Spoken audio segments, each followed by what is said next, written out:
Hello, salutations. What it do? It's Dr. Gamer, all father, dear gang, know the vibes like scrum. Let's get it. Welcome to the AfterShow Podcast. Hello, everybody out in Naysayer Nation. We have a wonderful show plan for you all once again. We got a lot of stuff to talk about related to Suicide Squad.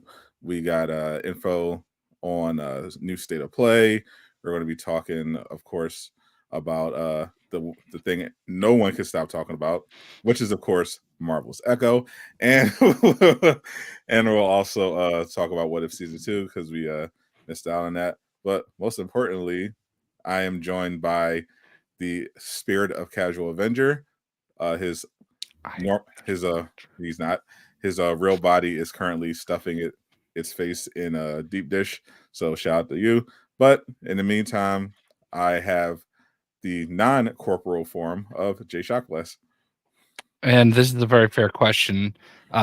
Yes.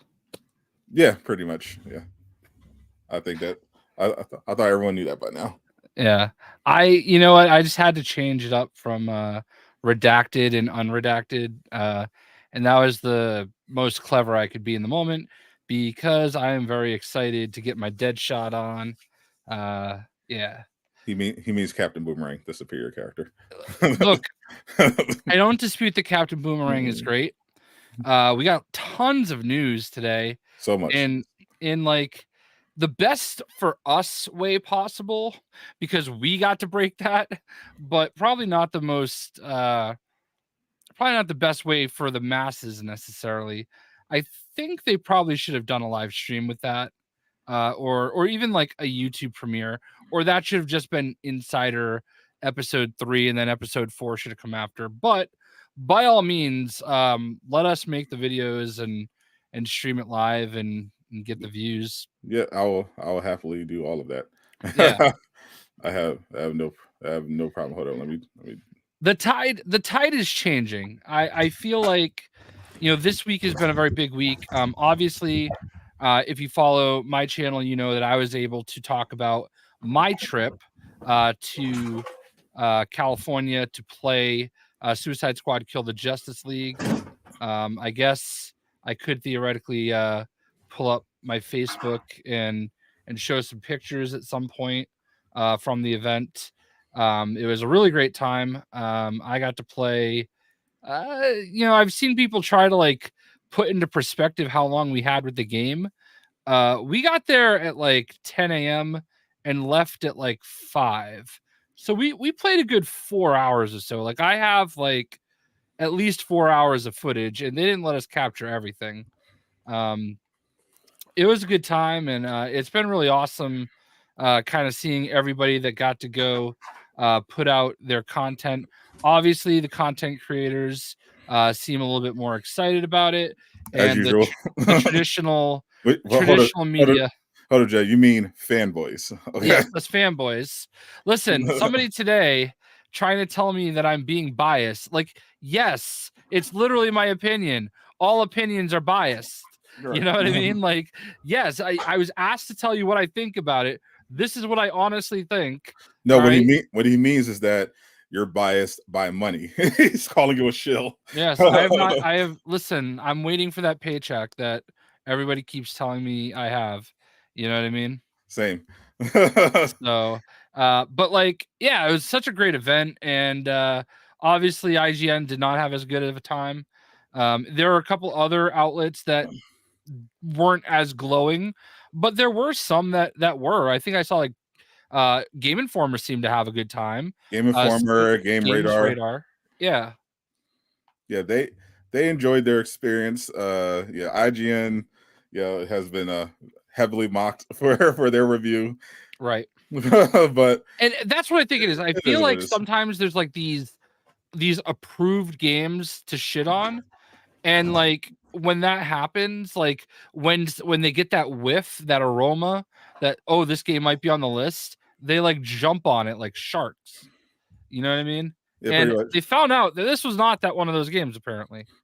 And my issue is, and several people brought this up, Miller especially, he's been kind of ranting about how studios need to kind of reevaluate how to do their marketing, from the more traditional models. And it's a great point. Like, you set up this preview event, in lieu of, doing a bunch of boots on the ground type of marketing. You bring in these legacy outlets like IGN, and you spend all this money, and in the end, they just take a shit on your floor. like, Right.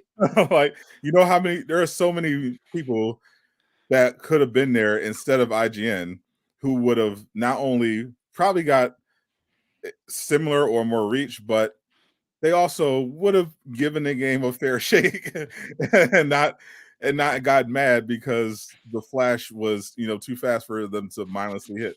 And here's the thing, okay? Like, here's the part that I resent a little bit. Like, people act like I understand why people that have never been to one of these events think it's all like sunshine and rainbows, but you have no idea what I had to go through to get to this event.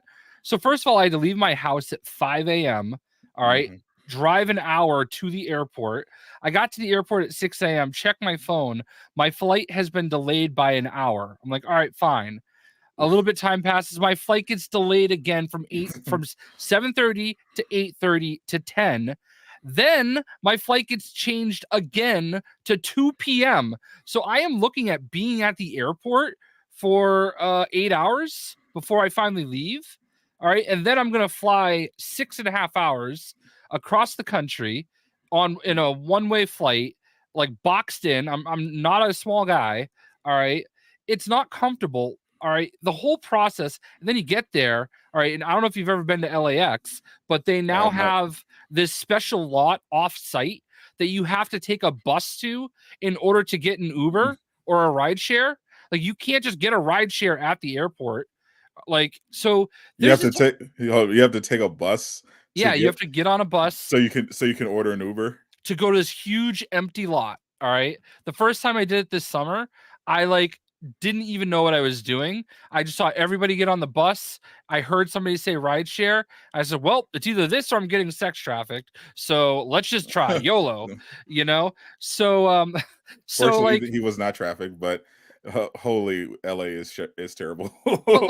but seriously, like, I got to the event, like, that whole first day, by the time I got to the hotel, it was like 5 p.m. Pacific. All right. I was tired. Yeah. I don't June, know how close. June was not trying to get himself stuck traffic. June's black. He knows better than to get on a strange bus. But so by the time I got to the hotel, it was like 5 o'clock. I checked in, I laid down for a little bit, and then I was like, all right, I'm hungry. I haven't eaten all day. I mean, I had a little snack on the flight, but yeah, I'm like, let's just the Universal City Walk was like, you could get on like a little trolley, Right. and they would drive you up there. So I went up there. I ended up having Johnny Rockets, and then I went back to the hotel, and I was out by 9 p.m. Pacific. So that was my whole day just wasted traveling. All All because right. all because Jay was too humble to take a private jet. He wanted to Ex- ride. He wanted to ride on a normal plane like us normies right. instead of just taking the Lear like he So usually does for these so then events. we go to the event. Event day comes up, and I didn't sleep for crap because I'm in a hotel. I'm in a bed that's not like my own. I sleep like crap anyway. So I get, and I'm still on East Coast time. So I'm up at 4:30 a.m. Pacific, showered, ready to go with my day. And the second the restaurant opened, I went and had breakfast. We get on a shuttle and go over to the lot, do this event all day, in which at the event, there's so much going on. There's all these people around you. You're excited to be there. You're excited to play the game. You're nervous. You just want to get the best footage you can. Right. And you don't think about all the things that you're doing. I wish I was as smart as Caboose was and turned off the HUD, or a lot of the HUD features. He turned off the damage numbers. I didn't even think to turn the tutorials off. So it's pretty crazy. You just do all these things and everything, and then it's over. You go back to the hotel, and Lejeune and I did go out for dinner, and then that was it. That was my night. There's no time to do anything else. And then the next morning, I got up and went straight to the airport and did another entire day of travel. So 2 out of the 3 days were spent traveling, where you could just do nothing. So like, and yeah, you make that sacrifice because you're going to do a fun event, but like, it's not what everybody thinks. Like, there's so much that goes into it, and there's a reason. Like Paul Tassi, right? I watched his video about the whole IGN situation, and he was like, "Yeah, I'm not getting on a plane and going to LA." And I feel like Sadot feels the same way. Hell yeah. Like, and like, yeah, that sounds awful. You're not you would put me in first class. Fuck that. Oh, trust me, you're not gonna get in first class, and that's nothing against anyone that's flown me anywhere. I get it. Like, oh, for sure. But also at the same time, come on, so there's some some creators you could favor over others. Listen, I'm just happy to be there. Every time I go to one of these things, I'm like, all right, well, this is definitely the last one. Now I understand why Skill Up paid his own way when he went to the Insomniac event for Spider-Man 2.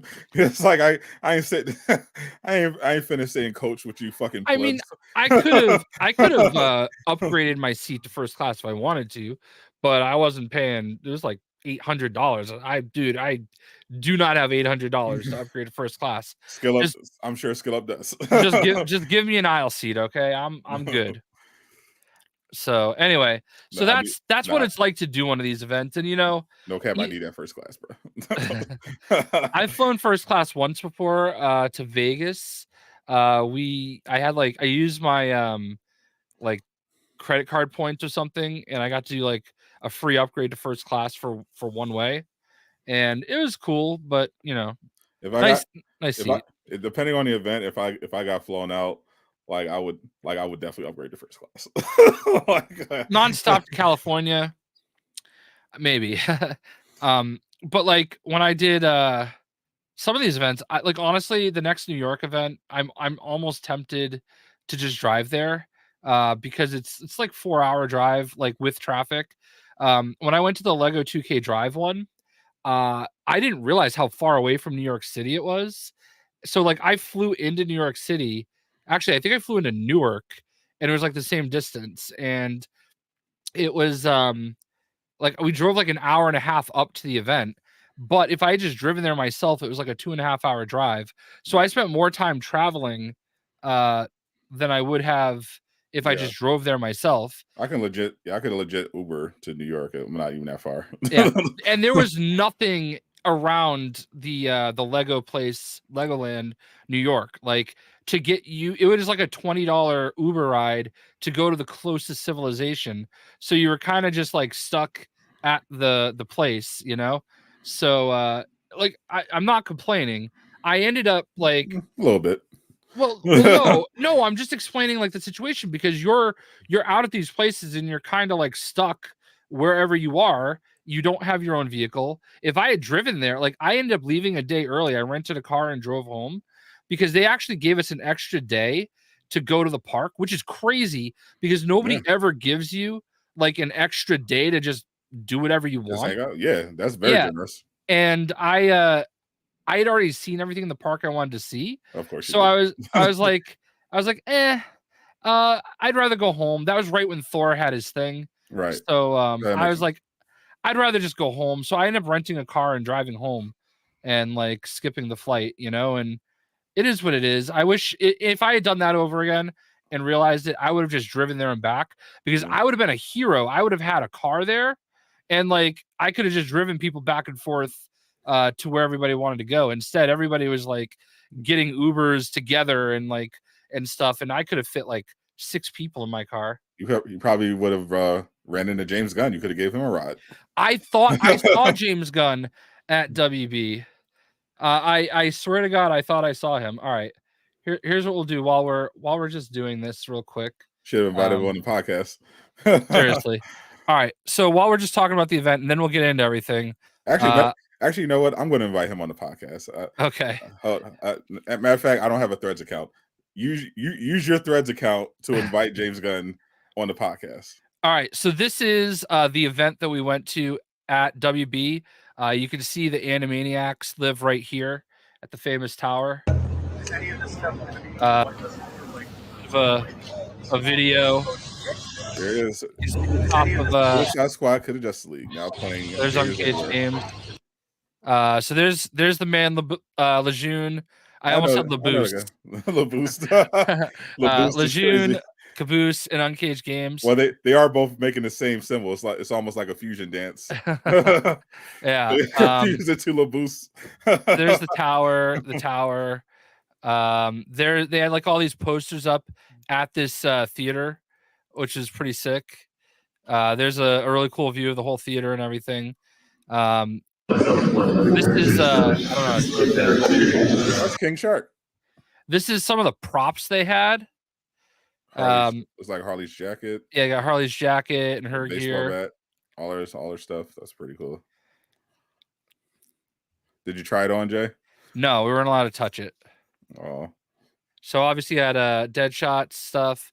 You got Harley's bat. You got a Batarang. That looks very cool. Yeah. Yeah, like I kind of wish there's a collector's edition with some of this stuff. You got Harley's boots. I would definitely drop some bread on a collector's edition if it came with my own Batarang and grapple gun.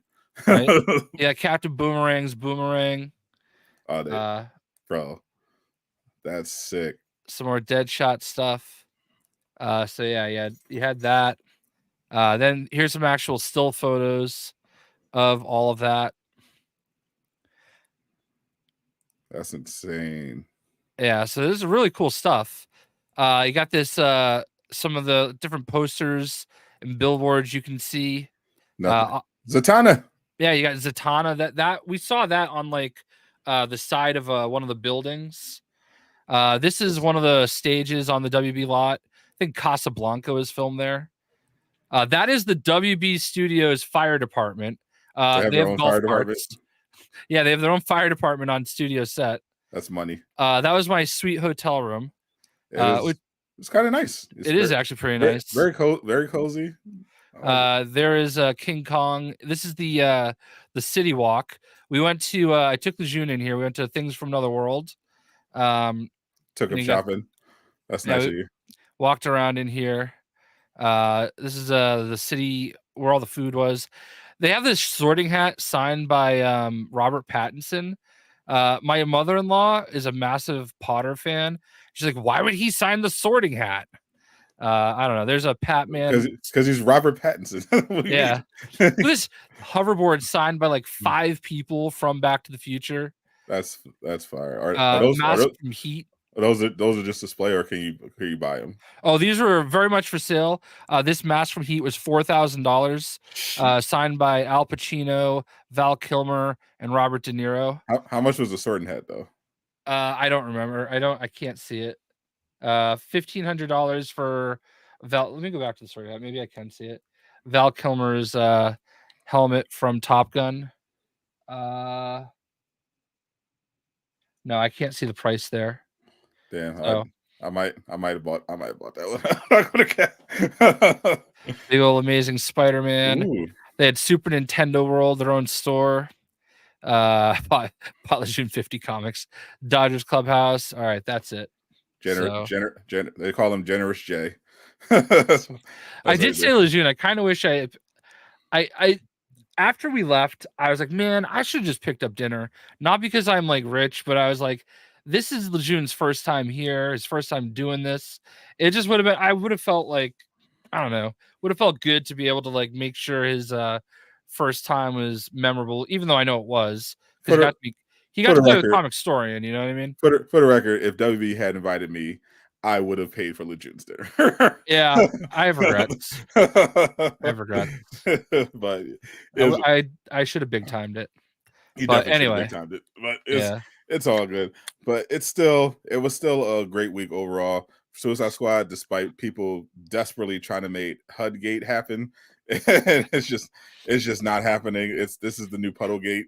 It is just absolutely hilarious how desperate people are getting to hate on this game. Like I saw Paul Tassi retweeted Miller's post from his thread because he made a thread with all the Q&A responses, and Paul Tassi shared the one about the feature that Lejeune mentioned in his video about how you can basically just invite somebody's character even if they're offline into your party, and then they can get those rewards. And I saw people try to say, "Oh, this is terrible." I'm like, "Why?"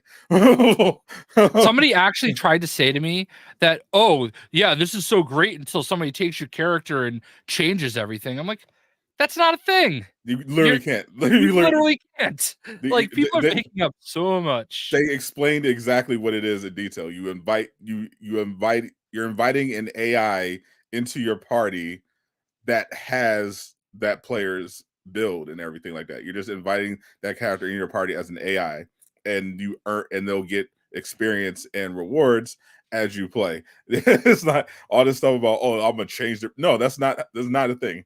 It's not. They are so desperate to hate on this game. It's crazy. And look, maybe the game comes out and it's not what we thought. It's not what we experienced when we did get to play it. Maybe the further you get, the worse it gets. That is very possible, and nobody is going to dispute that. But like, at this point, if you don't want to play the game, how, like, can we just normalize shutting the fuck up and playing something else? Please, Like, like, this is it really is getting like ridiculous, because I was streaming the developer Q&A, and I had people come in and say, someone come in like, this game is garbage, I'm like, bruh, do you know what you just did? It's a Friday afternoon. You had nothing better to do but to go on YouTube, search Suicide Squad Kill the Justice League, find a stream where somebody is covering the game, go into the chat just to say the game is garbage.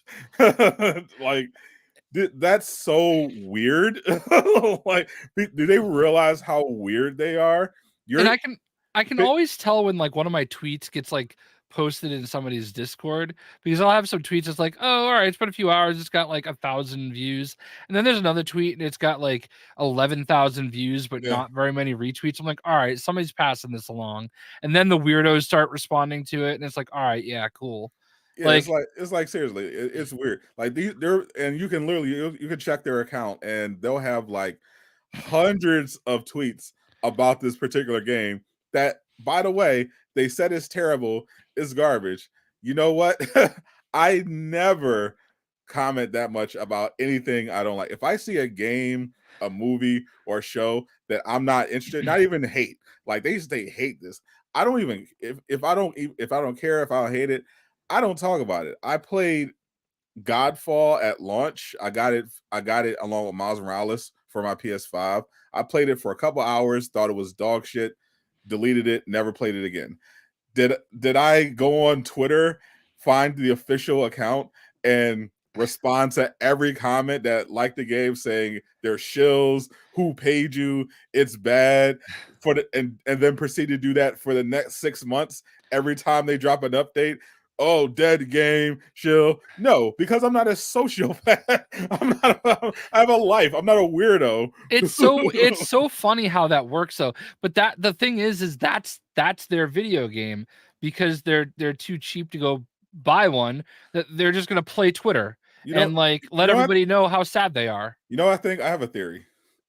I think these people are a new generation of gamers that actually hate games.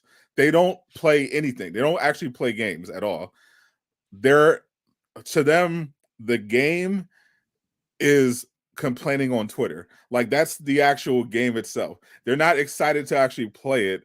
They're excited to talk about it. They want to create, they want to form mobs, they want to start drama, they want to go back and forth. That's the actual game. Us normal people who weren't dropped on our heads, when a game is announced, we're looking forward to actually playing it. We like the hype, we like the marketing, but we're actually looking forward to playing it. They don't they don't want to play anything. They just want to talk about it. They just want to become a part of this weird culture online where they only just wait for games they can shit on without actually playing any of them. That has to be it. Did you see the comment somebody left me today? All right, listen to this. The person was like, they were worried about the game, which is not gonna be as good as it looks. And this person says to me, nothing against him, but the sentiment that a lot of us don't want a looter shooter, blah blah blah. Wait, no. Oh, here it is. What's happening? I remember Shockblast from Heroes Omega on console. That was one of the ones who was pretty blind to what was going on, and it looks like it'll be the same here.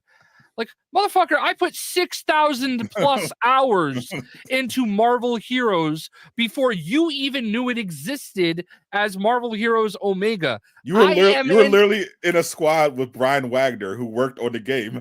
Expert. I am an expert at Marvel Heroes and Marvel Heroes Omega. I've played it since the alpha. I know everything about that game. Don't tell me I'm blind because you're stupid. Okay?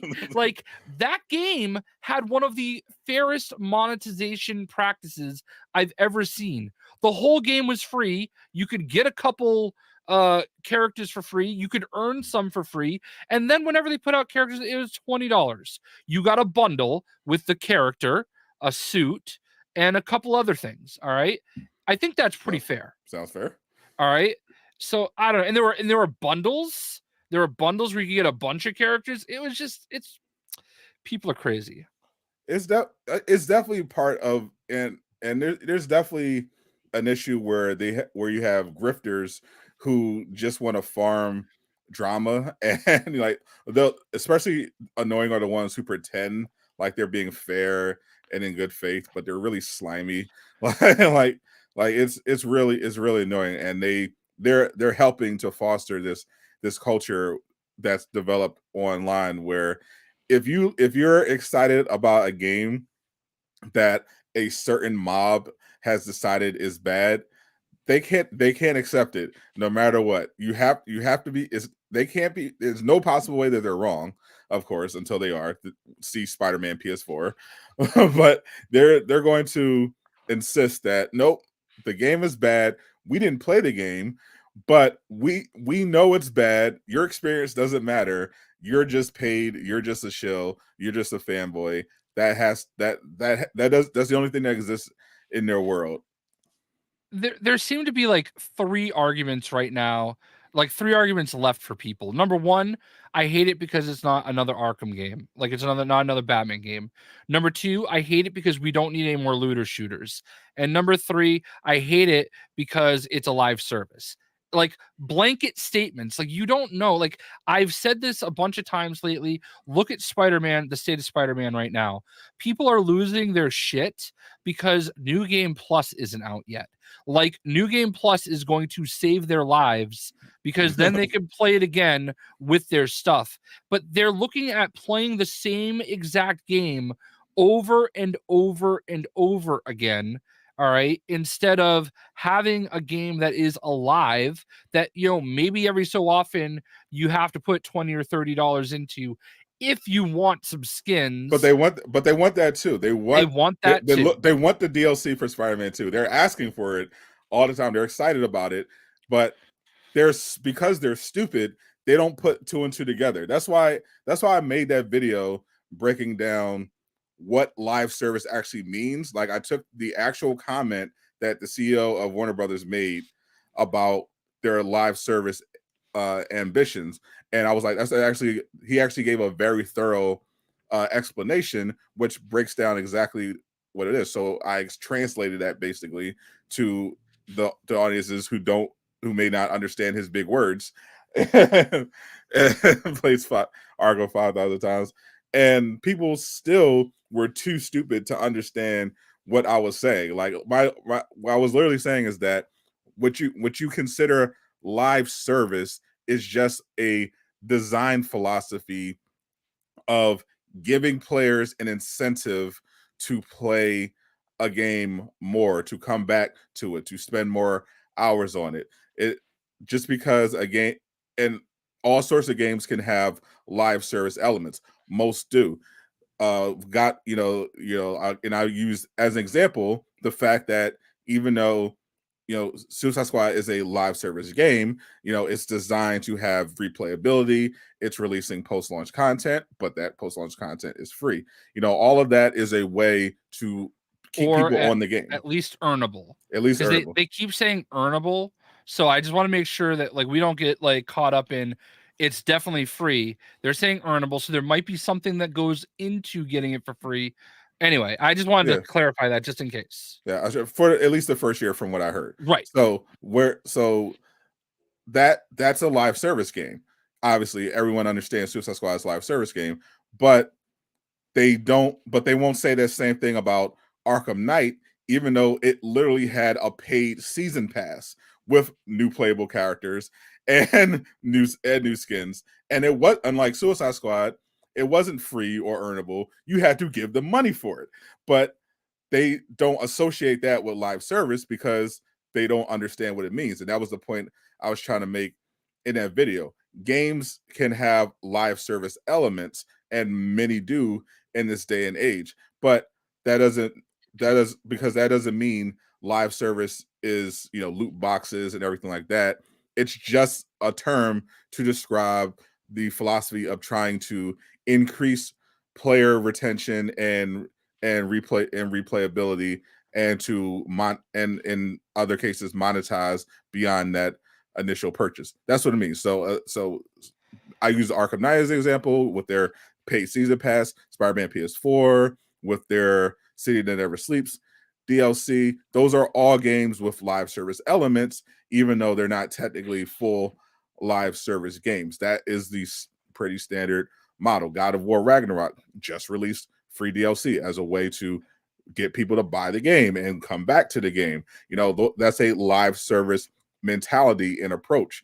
It does, just because a company says live service doesn't mean it's going to be all these other things. It is just the philosophy. Yeah, I think we have this conversation all the time though. Like, it's not just live service, it's also games as a service. They're kind of the same thing. And I look at like all the free to play games, and all right, so the argument is, but we paid $70 for this video game. All right, just because there's a $70 entry fee to the game doesn't mean that like they're exempt from ever trying to make any more money to keep the game going. I look at games like Fortnite and Apex Legends, all right? You go into Fortnite and right now you've got Invincible back in the item shop. If you want to go get Invincible, Omni-Man, and the pink girl, I can't remember her name. Adam. Adam Eve, yeah. If you want to get all three of them, you're probably going to pay at least $25. Okay, yep. Just for 3 skins in a Fortnite game, and they come with some other stuff that come with it. It might be like $30 to get all their stuff. All right, and Apex Legends this week, and I'm embarrassed. Okay, I'm gonna take my L. Sadot's gonna make fun of me. Yes, I deserve it. I love Apex Legends. Okay, they just did a crossover with Final Fantasy VII Rebirth, and they went so over the top on this. Normally there's 24 items that you get, and it's to get them all in the collection event that they do like probably 6 or 7 times a year. You're gonna spend like $140, $150 to get everything. For the Final Fantasy event, you had to spend at least $240 to get 6 skins, a bunch of gun skins, a death box, and the Buster Sword, which is kind of cool. You could use the Buster Sword for any character, but to get those items, like, insane. How much did you pay, Jay? We're not talking about that. How much did you pay, Jay? I said the number. It's one of those numbers. Did you take a stupid pill with your breakfast this morning? I did. I regretted it instantly. It did. So that's the thing, Steven. Everybody thought it was going to be 300 but they structured it weird. Like, they did this, like, if you buy your first loot box is free, and then after that it was like 300 points, and then it was 600, and then it was 800, and then the rest of them were 1,000. And I absolutely got the premium item on my last box, of course, because that's how they keep you going. Of course. You could have, if you decided, you know what, I don't want all this other crap, I just want the 6 skins. You could have just bought the skins for basically $100. I am not, and that I can write it off on my taxes though. Yes, you can. But helps. But it's crazy that they're giving Suicide Squad all this trouble for being live service with virtually no microtransactions to be found. But that's just a thing. That's just one event. Just one event. And like, you know that like a lot of people dropped all that money. Absolutely. You know, a lot of people, because Final Fantasy VII is one of the most beloved video games of all time. That's why they're stretching it out and making like 6 different chapters of the game, you know, dropping them all $70 each. And that's why, like, when there were rumors that Grand Theft Auto 6 was going to cost like $200, I was not remotely surprised about that. Like, it's a huge game that's taking years to make, and you're going to probably play it 7 million hours. I wouldn't be shocked if they did charge well above the $70 price tag. Yeah, you know, and that's the other issue. Like, people don't think about how games are made, because that's why you get these stupid, it's $70, therefore it shouldn't ever charge for DLC or anything arguments, because they think that, oh, I pay $70, therefore that covers everything. It's just the game. It's just the game. The developers just press a button and the game comes out. That's, we don't need to worry about that. They don't understand how expensive these games are.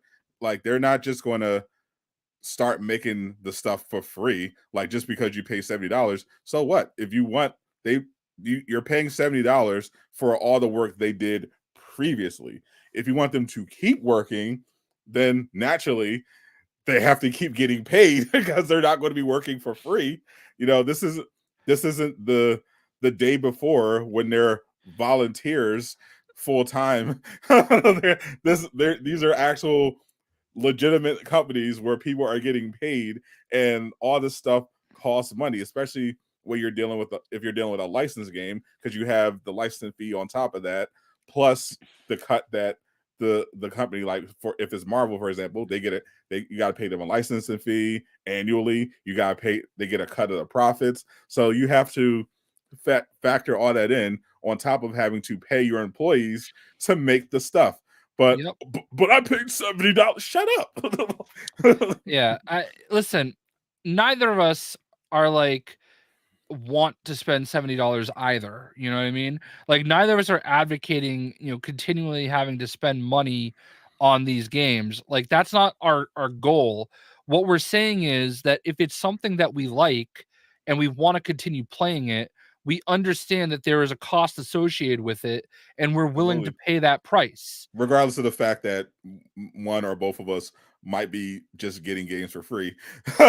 We'll still spend money on the games. Like, dude, I wanted this game right here. Okay, it's Justice League Cosmic Chaos. Obviously, the intended audience is kids. All right, 100%. I did not want to spend.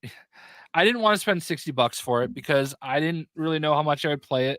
I tried the other one they did for, like, it was like the DC women game they did, and it was a bit more than I could do. But like, I got it for $20, whatever. But like, there's stacks of games over here that like I've bought and like never even played. Like, I buy more games than I get for free. Getting a game for free is not like a barrier for me. Like, I didn't get a free copy of Marvel's Spider-Man 2. No, I drove to New York City, 8 hours round trip, to get it from somebody that broke street date like 2 days ago. I got a free copy, and if they announce paid DLC, I'll happily spend money on that. Yeah. But you know what else I spent money on? Even though I got a free copy of the game from Sony, I still spent $200 on the collector's edition. So I'll tell you another one. Gotham Knights. They literally flew me to Montreal to play at the studio, and you know what I did? I bought the collector's edition because I wanted it, and I didn't know if they were going to send it to me, and I wasn't going to count on it. So I bought it, and they didn't send it to me until like 3 or 4 months after the game came out. So I ended up with 2 of them. But like, but still, I knew I wanted it, so I bought it. I dropped $60 on Baldur's Gate 3, and I don't even make Baldur's Gate content. I just wanted to try the game, and I liked it enough from the free trial. I'm like, you know what? It's $60. Who cares? Yeah. So like, if $70 video game is a barrier for you to play it, it sounds like you have other problems. All right. 100%. And by the way, I understand we all love superheroes. We all want superhero games to be what we want them to be. All right. But it just doesn't work that way. They're not always going to be for you, and you're not always obligated to buy them. Like, you don't hear anybody crying, "Oh my God, I can't believe they made this Justice League game," right? Why isn't it more adult friendly? Like, why isn't it more geared for adults? Why is it a kids game? Like, but you hear that about Marvel Midnight Sun. Like, why is it a card game? But nobody's crying, why is this a kids game? Right? Why didn't they make a mature game? Midnight Sun's one of the best games I've ever played, by the way. Yeah, so like, it's weird. It's just weird, man. Like, the hill that people choose to die on. Like, I understand. I get it. We all have our favorite things, but I'll give you a great example, okay? Knights of the Old Republic. I just got the collector's edition of Knights of the Old Republic 2 yesterday. All right. Rest in peace, Knights of the Old Republic remake. Right. So I badly, after this game, okay, I wanted Knights of the Old Republic 3. I wanted to know what happened to Revan, and we never got it until like 6 years later, when suddenly there was Star Wars: The Old Republic, only on PC, an MMO. Not what I wanted. I didn't play PC games. I like never had done PC games before. It looked really cool. But you know what I did? I bought a PC. There you and go. I played it on PC, and I loved it, you know? And it's not what I wanted. It's not the story I wanted. I hate what they did with Revan. But it's not about me. It's about what the developers are making. And yeah, it's okay to criticize. It's okay to like tell people, hey, this is what I would have preferred. But at a certain point, you're crossing a line when you're like, well, no, it just sucks because you didn't do what I wanted. Exactly. Like, and guarantee you, like, people are complaining about Suicide Squad because they should have just made a single player superhero game. No one wants a Suicide Squad game. Guess what? WB is making a single player superhero game. They're making a Wonder Woman game. And you know what people are going to start saying when they start promoting that? No one asked for this. Why isn't it Superman?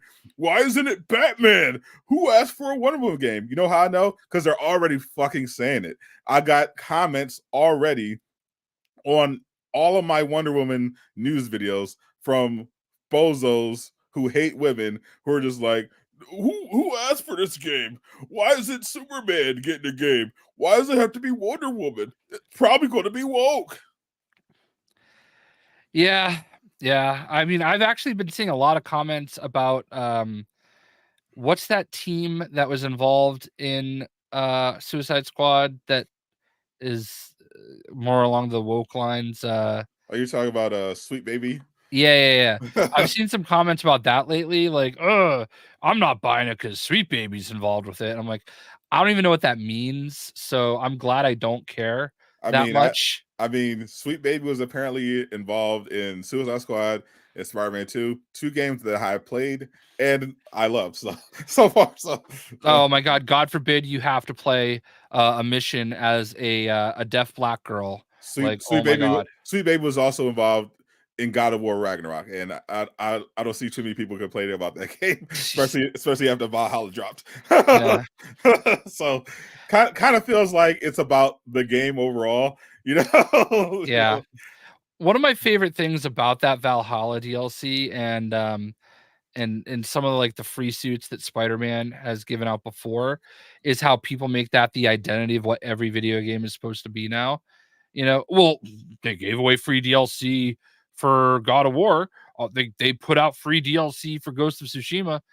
I don't know why or how they went that approach. Okay, but like, to expect that of studios is crazy. Suicide Squad. By the way, Ghost of Tsushima, the Legends mode was free, which was goated, but they took that goodwill and said, okay, now we're dropping the director's cut. We're dropping an expansion, and the expansion was basically you got a whole new island, and you know how big those islands in Ghost of Tsushima was. You got a whole new island, with story, a bunch of new features, and a PS5 upgrade, and it had a bunch of new stuff for the Legends mode, and they asked for, and that one was paid.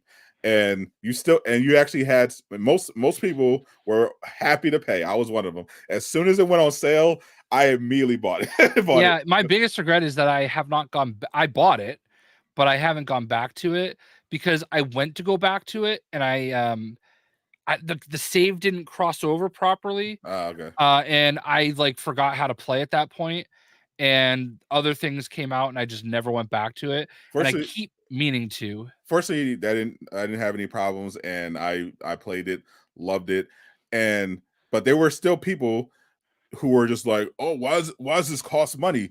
Because it costs money, dipshit. Buy it or don't. and fortunately, they all got dunked on because they gave you Legends mode for free, and all they're asking for is like, I think it was like $20, $30 for a brand new island, new features, modes for Legends mode, and a full PS5 upgrade. And all they wanted was like $20, $30.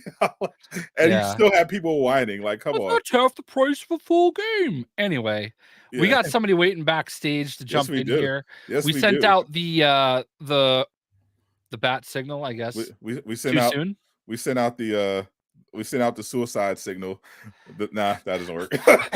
Yeah, I mean, I for one would never wish that he took it too literally. I definitely not. This next person definitely is someone who we want to be alive for as long as possible. If for any other reason than to show us those beautiful feet, we got the one and only High Ruler. How was that for a fucking intro? You know what? That might be the craziest thing anyone has ever said. I want this person to be alive. Like, okay, like, yeah, sure. Like, what's going on tonight, guys? That just shows how much we love you. I appreciate that. Hey, listen, if that's love, then I'm glad to be shown that love. So there you go. We were both competing earlier today. High Ruler had the actually I have to thank High Ruler because I completely forgot about the Discord Q&A. Like I marked it, but then I was like, oh, they didn't give us a time, so it just put it out of my mind. And I was literally about to eat lunch, and then I checked my notifications and I see High Ruler's live, and he's streaming the Q&A. I was like, oh, fuck this guy. I left my food in the air fryer, ran upstairs, crazy. set up the stream and went live in like 10 minutes. What did you leave in the air fryer though? That's a real question. I had a nice little meal. I had meatballs, scallops with mixed vegetables of broccoli, corn, red peppers, mushrooms. It was a very lovely meal. It sounds really good. I can't believe you left that. Just put my stream in the dirt, man. That's crazy. I mean, hey, I'm a petty man. Listen, High Ruler, you can't complain. You had like a good amount of people there. Yeah, listen, it was good. I saw High Ruler with his like 30 concurrents. I was like, fuck that guy. Give me all of them.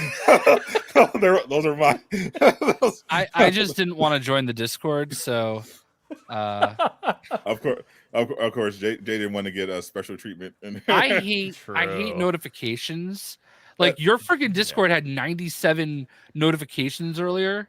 Oh yeah, I don't check any of them. We had a bot. We had a bot in there. Yeah, I had to get him out of there. But it can be annoying because as soon as I joined the Insomniac Discord, I had like a bunch of people added me once they realized who I was. I was like, oh, is that the real Sadot the Gamer? I was like, oh, yeah, I won't add anybody unless they're a business contact. Yeah, definitely not. But we're glad to have you. We might have another special guest who had some cool stuff come up earlier today. So we'll stay tuned for that one. But in the meantime, we got another fellow shill here to talk about Suicide Squad Killer Justice League. We can get into the nerd shit about the Paragon system and all that later. But the thing that everyone is currently talking about is, of course, that teaser that we got of post-launch content. Yep. And as you can see, this looks very much in the Joker theme. There's even an actual if you actually zoom in on the newspapers in that image, you can actually see a picture of the Joker, which I can pull up as well. Shout out to Trick's Ridiculous, who I think was the first person to notice that I can remember. Absolutely. Yeah, that's where I found it from. Trix tweeted, and I was like, "Oh, thanks, Trix." Now, when I first saw that, I was like, I think I know what all this is, because I remember some stuff that Miller was telling me about, and then Miller tweeted some stuff, and I'm like, oh yeah, it is exactly what I thought it was. So I'm not going to say what this is because please don't nuke the stream, WB.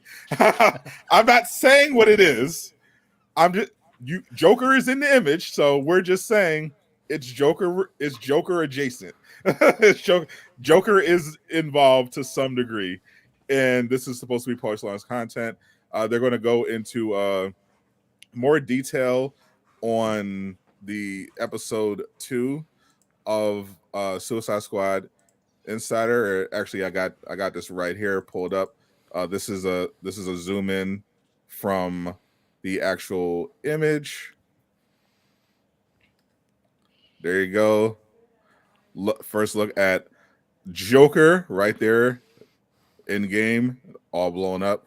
So High Ruler, what did you think so far about that Q&A? How you feeling about this potential first DLC? What are you feeling?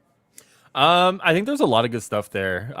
It's kind of crazy that like there's a lot of like juicy information we got outside of like inside of the Q&A that we haven't gone outside of it, right? So for example, like if we go into like the nerd stuff, there's like the paragon system. The way they're doing gear, I thought was like really good. Like the way they're kind of going, like what's the saying? It's like a mile wide or an inch deep, but they're going the opposite, right? Where it's like an inch wide but a mile deep, essentially. Like I think there's a lot of cool stuff there with the gear that they're doing. It started off kind of softball questions. Like I was kind of worried about it because I was like, oh my god, did I fire up a stream for like softball questions? And I was like, oh god, please save me. And then by the end of it, like it actually turned out to be like a worthwhile experience. So I think during that we were kind of saying that like, we kind of wish that this could have been like a video or a stream or something, especially when they were talking about like the missions or whatever. It's really hard when they're trying to describe like the endgame missions, and all you have to do is like put the words from like the Discord into your brain and try to imagine. It's like I can kind of imagine it, but like I feel like I'm not doing the justice to what they're trying to like describe it as, right? So but outside of that, I thought everything that they talked about was like really cool. It's kind of crazy that like this game, from everything they described, is like probably like the best looter shooter out there on the market. Like once it launches, like it's insane. Kind of like every quality of life feature that you could ask for is like in this game. It seems like. Yeah. Which is weird, but also not weird. Why you seeing people saying it's the worst looter shooter ever? It's gonna be terrible. And I think it's literally just people who have literally paid no attention to the game. They didn't play. They didn't. I don't think it's Mark Hamill. Obviously, I think Mark Hamill said he's done as Joker. No, so Miller actually released the audio. He released 2 audio snippets. It is in fact, I can confirm it is not Mark Hamill. Oh, interesting. I think somebody was saying they thought it was Damian Clark.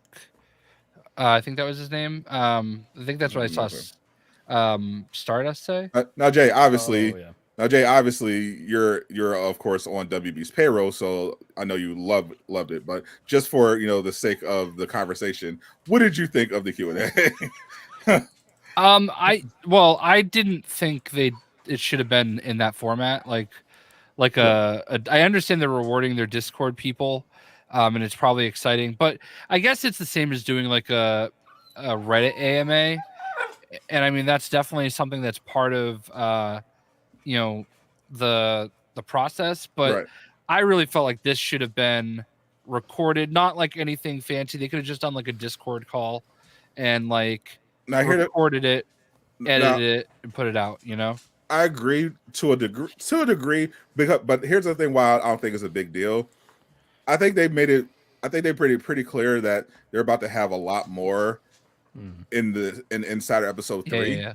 So I feel like that they're definitely going to be going into detail about this specific thing in Insider episode 3. But I think in general they're going to kind of go into detail on the end game and the post-launch stuff, and in that third episode. So they'll probably repeat some of the stuff that we saw here, and they'll probably give us even more stuff, information about the battle pass that we've been sitting on, and let me share a screen real quick.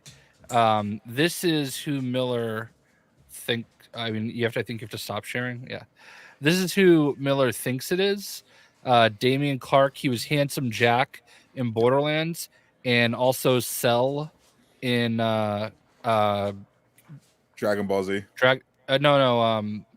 Demon Slayer. Demon Slayer. Yeah, okay. And of course Jay has a picture with him, because he's JayShockblast. Yeah, he went to a local like collectible shop, and I love Borderlands, one of my favorite games of all time. So yeah, I had to get my Handsome Jack. Yeah, there. So basically, because I saw when they initially teased it, I saw people saying, "Oh, how are they going to bring Arkham Joker back to life?" They're not.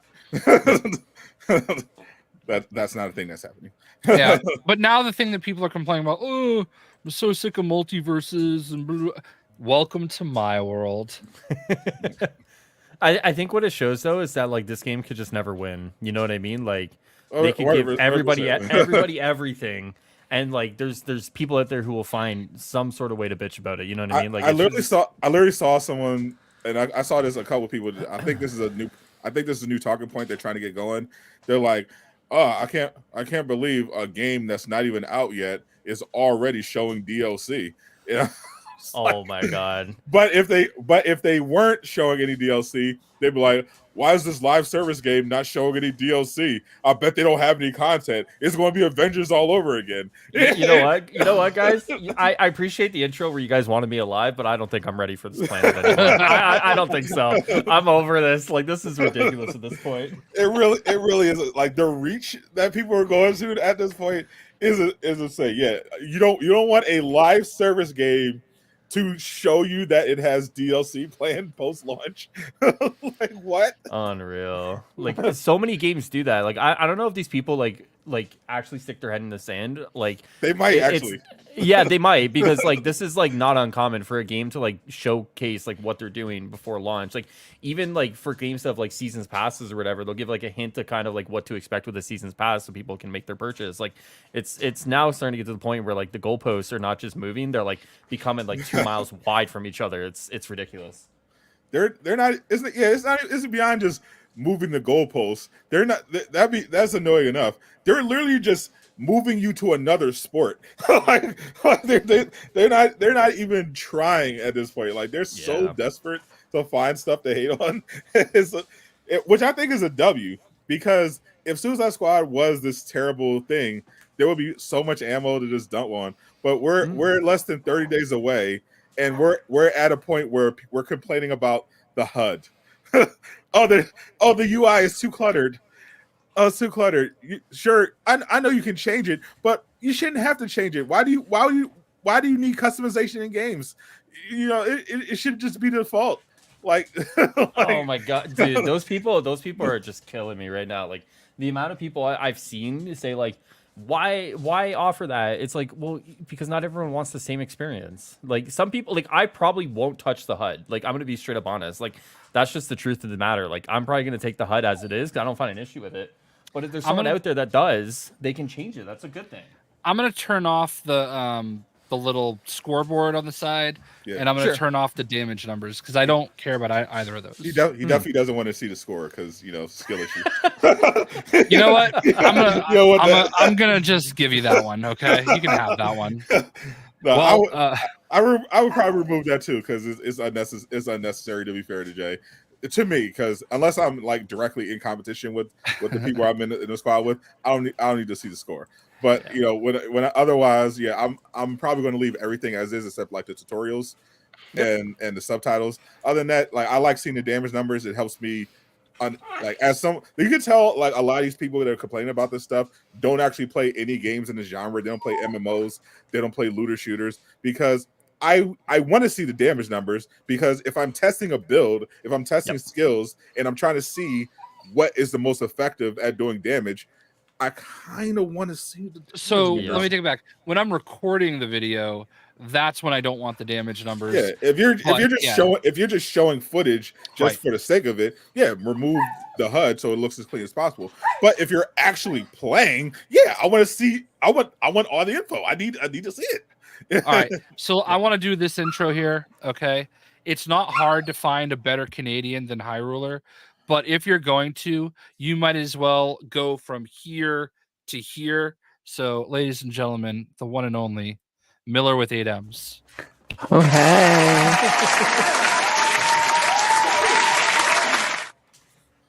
What's up? Can you hear me okay? We can hear you perfectly. Yeah. Parappa the Miller is in the building. we are here for it. Miller. Sorry, I'm so sick right now. My voice is awful. I know. I heard you said you were going to the doctor earlier. Happy birthday. Happy birthday. Thank you. Yeah, happy birthday. Yeah, it's my birthday. Oh, thank you guys. We've been showering Miller with love on Twitter. Yes. Oh, yeah, it's been so nice. I don't usually make a thing out of it, but I was in the hospital. It was kind of bad, so it's been nice to have a moment, Well, we appreciate you making some time for us here on the after show, because we're all excited, and I'm so excited too. You're a big part of that. Like I'm sitting here looking at all the tweets today. I'm like, man, hundreds of thousands of views on all this.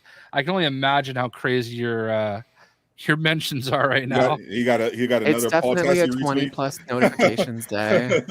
Yeah, that too. It's honestly, it's just this is gonna sound really conceited, but I'm so used to that. The thing that's cool about this moment to me is oh my God, I can talk about you know who, you know what I mean? Even just a little bit. That's so nice. I really appreciate that. I definitely appreciate that. As soon as I saw that, I thought in the Discord, I was like, Joker, Miller, damn it, Miller. I was like, I knew it. I knew exactly what it was. I was like, oh, Miller.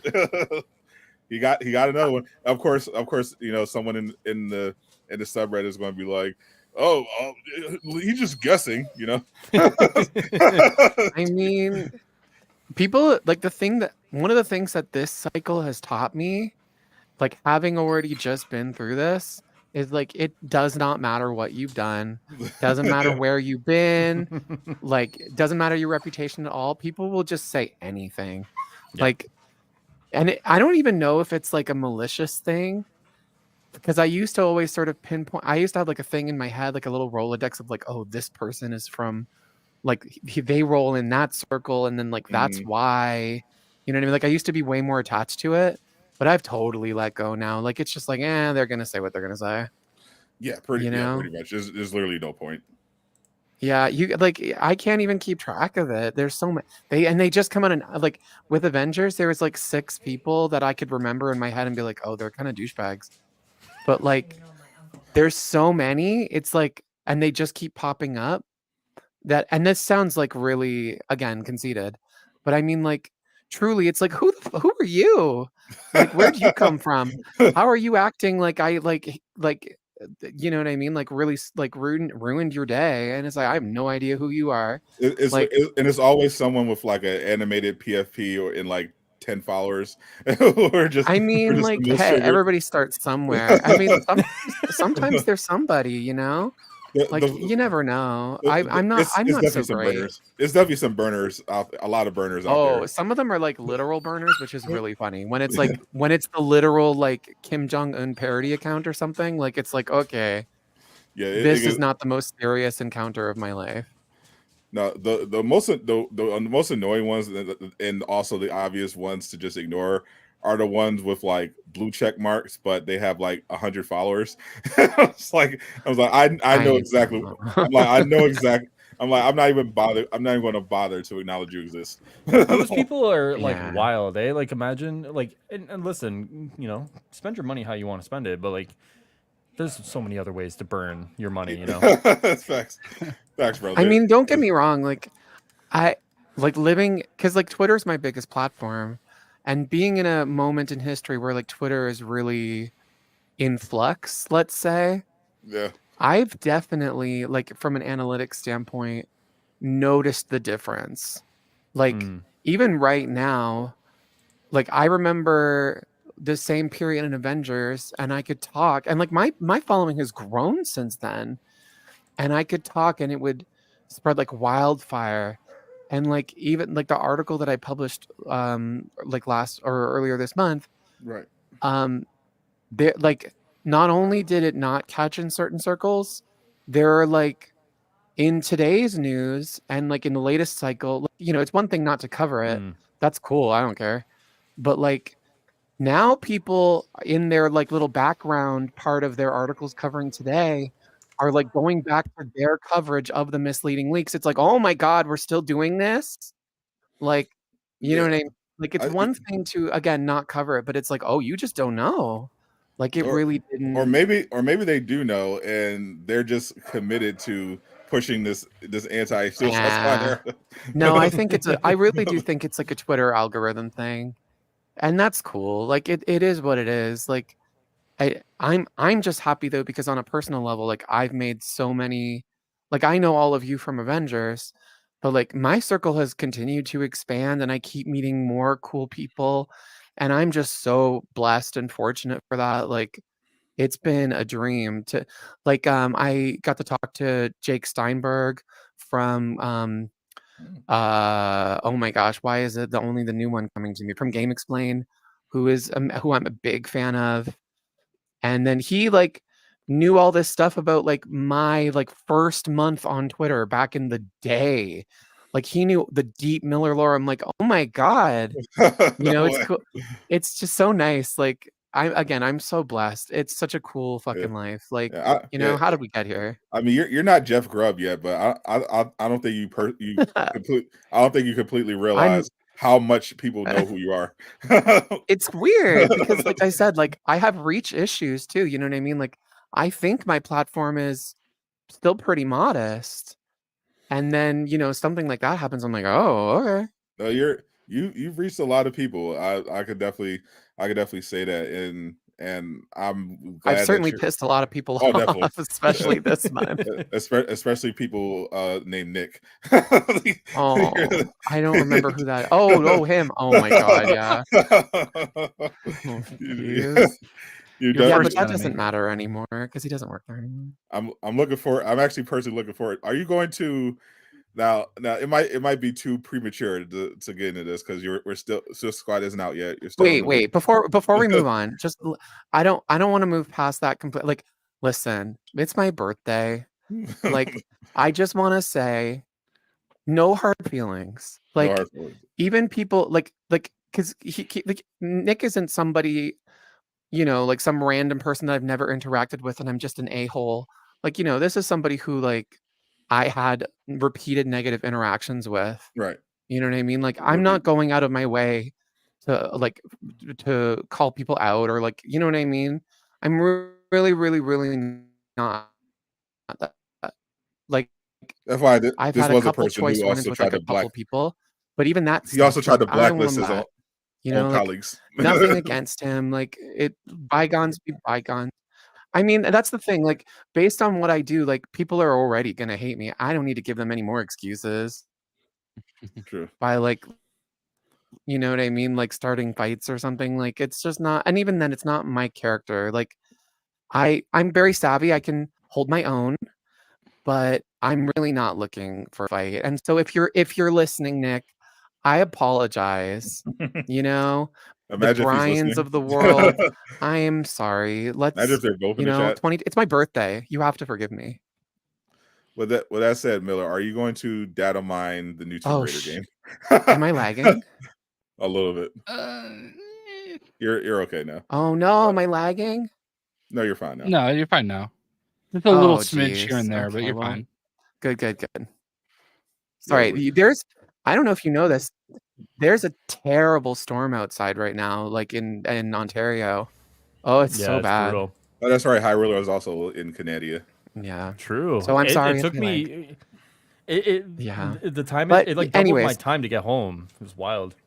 But yeah, are you going to data mine Mhm. the new Tomb Raider? I'm Unreal 5. probably not. Like here's the thing. Like I was, I love a girl boss.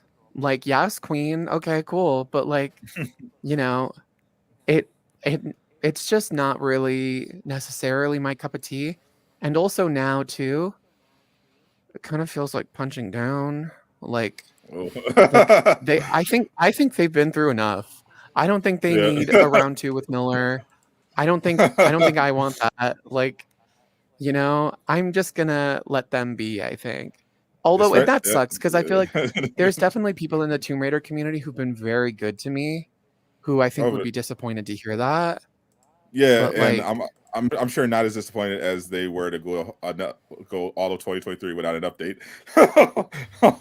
oh, those That's poor wild. people. Actually, you know what's so funny too? I was talking to someone last night and they were giving me the rundown on like what's been going on in certain corners, let's say. And oh my god, it's so much funnier than I thought. No. Like they were saying too, like because like in the Tomb Raider community, they do these like periodic live streams. Right. And like, I mean, I know, and I think most people could probably guess, most Embracer studios are having a rough time right now. The industry's going through it, but like they're going through it the worst. Like they know. I think they're responsible on the wall. Yeah, I think they're responsible for like 30% of the layoffs in the industry. Yeah. So like, Crystal Dynamics, I think are a little spooked. But what I didn't know is like in the Tomb Raider live streams, apparently they've just been like fantasizing about other jobs. Oh like, my god. There was somebody they just sent me a little bit that it was like, oh my god, like they're doing this like out loud. They're just like asking for other jobs. Oh, that's boy. wild. I can't. Can you blame them? I mean, if I was working for a company under the Embracer Group, I would definitely be moving my resume around. Remember when we thought it was a good thing that Embracer bought Crystal Dynamics? Well, I'll tell you, they had a masterful bluff. Like, it was like, here's the thing. Like, I was writing a story for a while about like indie games developed by studios founded by former Riot Games employees, and this like big wave of like post League of Legends games that were coming out of different indie studios. And they were like getting shut down and they were having trouble finding funding. And I talked to the CEO of one who was amazing. Their game is still unannounced. I won't get into it. I'm in love with the concept, but again, can't talk about it. But I will one day. I'm in love. One day. Anyways, we're talking about how the studio was getting funding. And a lot of it is just a COVID bubble. Like VR went through something really similar, ironically, with me being here, where it was so easy to get funding in the beginning of the pandemic because everybody's at home. Video games are the future. Like investments soared. And then once COVID ended, I'm doing air quotes, but a hand, I don't know if the most mobile hands, ended, those investments all dried up. And so everybody, like the money ain't money in. And yeah, so like, I think honestly, if COVID had gone on for just 6 more months, Embracer would be over the moon right now. Yeah, but they were spending money like it was going out of style and then at they a lost time when they maybe should have kept some in the bank. And they lost that $2 billion investment, and that was just it. Yeah, again, if that check had cleared, we'd be in a different scenario. I mean, Avengers would probably still be dead, but still.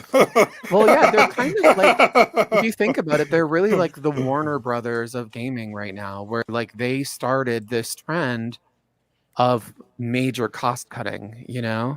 like where it was insane when Warner Brothers started pulling stuff Now like everybody's doing it and it's this sick new norm. Like Embracer was suddenly having a fire sale on like people's jobs. And oh my god, did that ever catch on?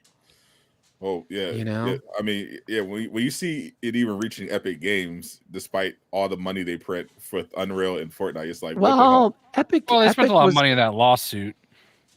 Epic's been like writing checks their ass can't cash for a while. Yeah, Like that lawsuit in particular, yeah, is wild. well, not even just that. Like Epic Game Store has never made money. Like it's been such a money hole for them, and they've approached it from this sense of throw money at it, throw more money, more, and then maybe one day it'll come back. We don't know how. And it was doomed from the start. Like it was never ever going to make a damn dollar. It's But crazy though, because you boy. look at their like their creator code and everything. Like I can only imagine how much like people like Ninja make from them on a monthly basis. Oh Because I had one situation where they did like this crazy like creator week or something, and it was like quadruple payout. So instead of 5%, it Oh was my god. 20%. And it was for like a 2-week period. And I had a video about it because like if you use somebody's code during that time, not only do they get 4 times the payout they normally would, but they also you would get a wrap for your gun. It was just this random like Valentine's Day wrap, and when it went live, it didn't work. And I had made a video about how to do it, and I went to bed and it had like 1,000 views.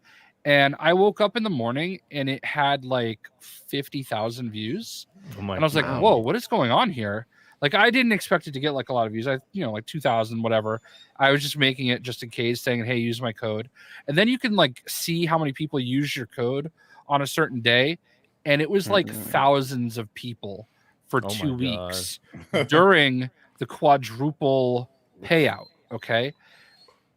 During that time, and I don't even know like if you're allowed to say this, but like I made $17,000. Oh my god.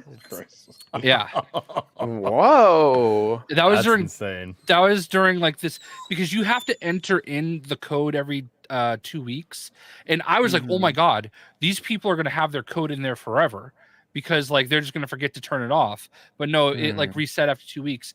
But like during like a 3-week period, there were like thousands of people using my code every day, and I'll bet that's normal for someone like Ninja Absolutely. and a lot of these like bigger creators. So they're like, so Epic Games is paying creators like millions of dollars a month, no doubt about it, even at the 5%. Because now like I've had other months where it's like $300 on a like during that Avengers battle pass.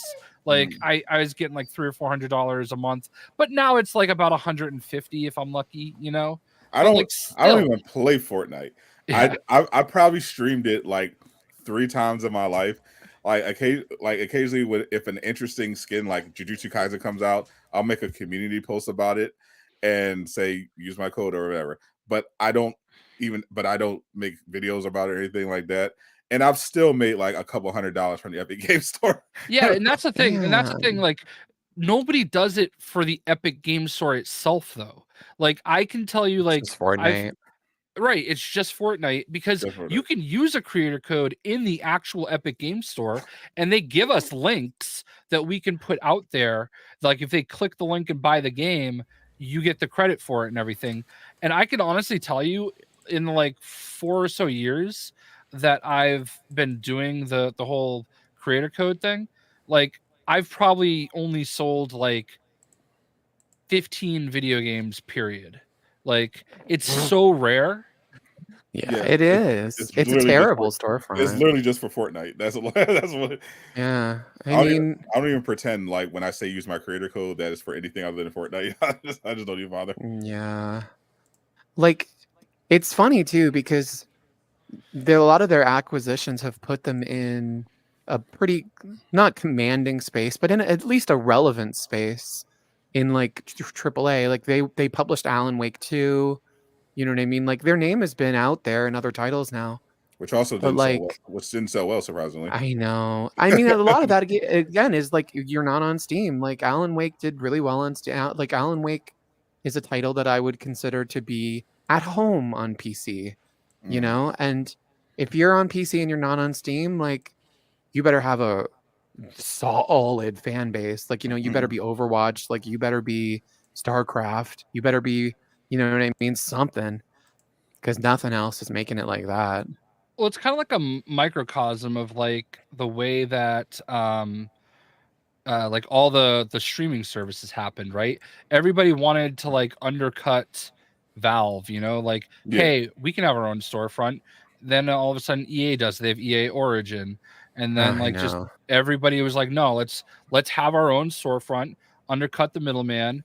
You know, that's exactly what Epic Games their lawsuit with Apple was over. I think and PlayStation's working on their own right now too, that nobody's talking about because we're all sort of afraid it's real. Yeah. So I mean, and Microsoft, I think, was part of that as well. Like, you know, they're like, well, it's our store. You know, if so, what if they're using an Apple device? They should be able to, you know, buy it directly from us. And I get it, but like at the same time, now we're seeing WB and Paramount talking about, oh, maybe we're going to merge, and people are afraid of that. I'm not as much like, oh, it's going to be a monopoly. No, it's two studios merging. This happens all the time. Like Warner Brothers has merged with a million different studios. Yeah, I don't think it's not like it's fucking Paramount. It's not like Apple and Amazon are merging. Right. Right. And I, for one, would love it if we could consolidate, you know, Max and Paramount Plus. Yeah, so you know what I mean? Yeah, so I don't have to wait for new South Park episodes. on Max. On Max. I can just Is South Park on like Disney Plus? No. No, it's Paramount up here at least. It's on Paramount and Max. Wasn't it like God, what was it on up here for a while? Wasn't it on Crave or something? Yeah, I find a lot of the Mac stuff goes to Crave up here. It's ridiculous. We have it even worse than you guys. You have no idea. We've got these like shitty Canadian versions that like only do like 720p and stuff. Like, it's awful. Yeah, it's ridiculous. But we have a really good reality TV one up here though, like a really, really good reality TV one. The quality is not great, but the library is amazing. I consider that reality. I think you can just like, we have a couple here that are free, like not like on some, like not even on some Tubi vibes, like kind Pluto of like the free one, I think, right? Not even that, like the CTV app and stuff. They have like a lot of the like CanCon, and I bet you'd find Trailer Park Boys on something like that. Like, yeah, well, that's how I watched Corner Gas. love Trailer Park Boys. It's actually on Netflix, so I could watch it anytime. Oh yeah. Do you don't have to VPN into Canada for that? No, fortunately, yeah. Fortunately, I get to stay in America. I don't have to worry about that now. Only time I have to change to watch something is I don't have to do it anymore. But for Disney Plus, because for whatever reason they don't have anime on the American version of Disney Plus. So you have to either go to somewhere like Germany in your VPN, or do what I did end up doing and just get Hulu and not use even like the Bleach thing that's happening now. Wasn't that on Disney Plus worldwide? Yeah, I fucking hate it. I fucking hated that shit.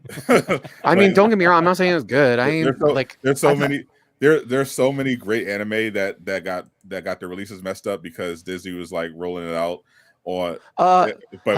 Remember the Netflix rollout where they were just like, maybe it'll be every season, maybe it'll be every 6 months. Like, it's like, oh my god. Yeah, that was what I was going through with Shaman King. It was driving me crazy. And now we got the sequel, and Netflix doesn't even have it. I love Hulu, but Disney is fucking up anime.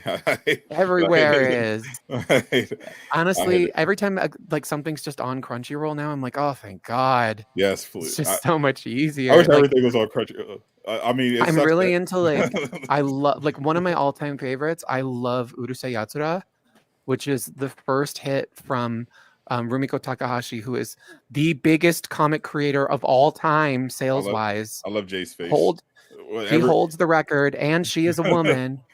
It was her first hit from like the 70s, and it's like the first big romantic comedy like in the space. and they're doing a remake right now, and I love it, but it's on like High Dive.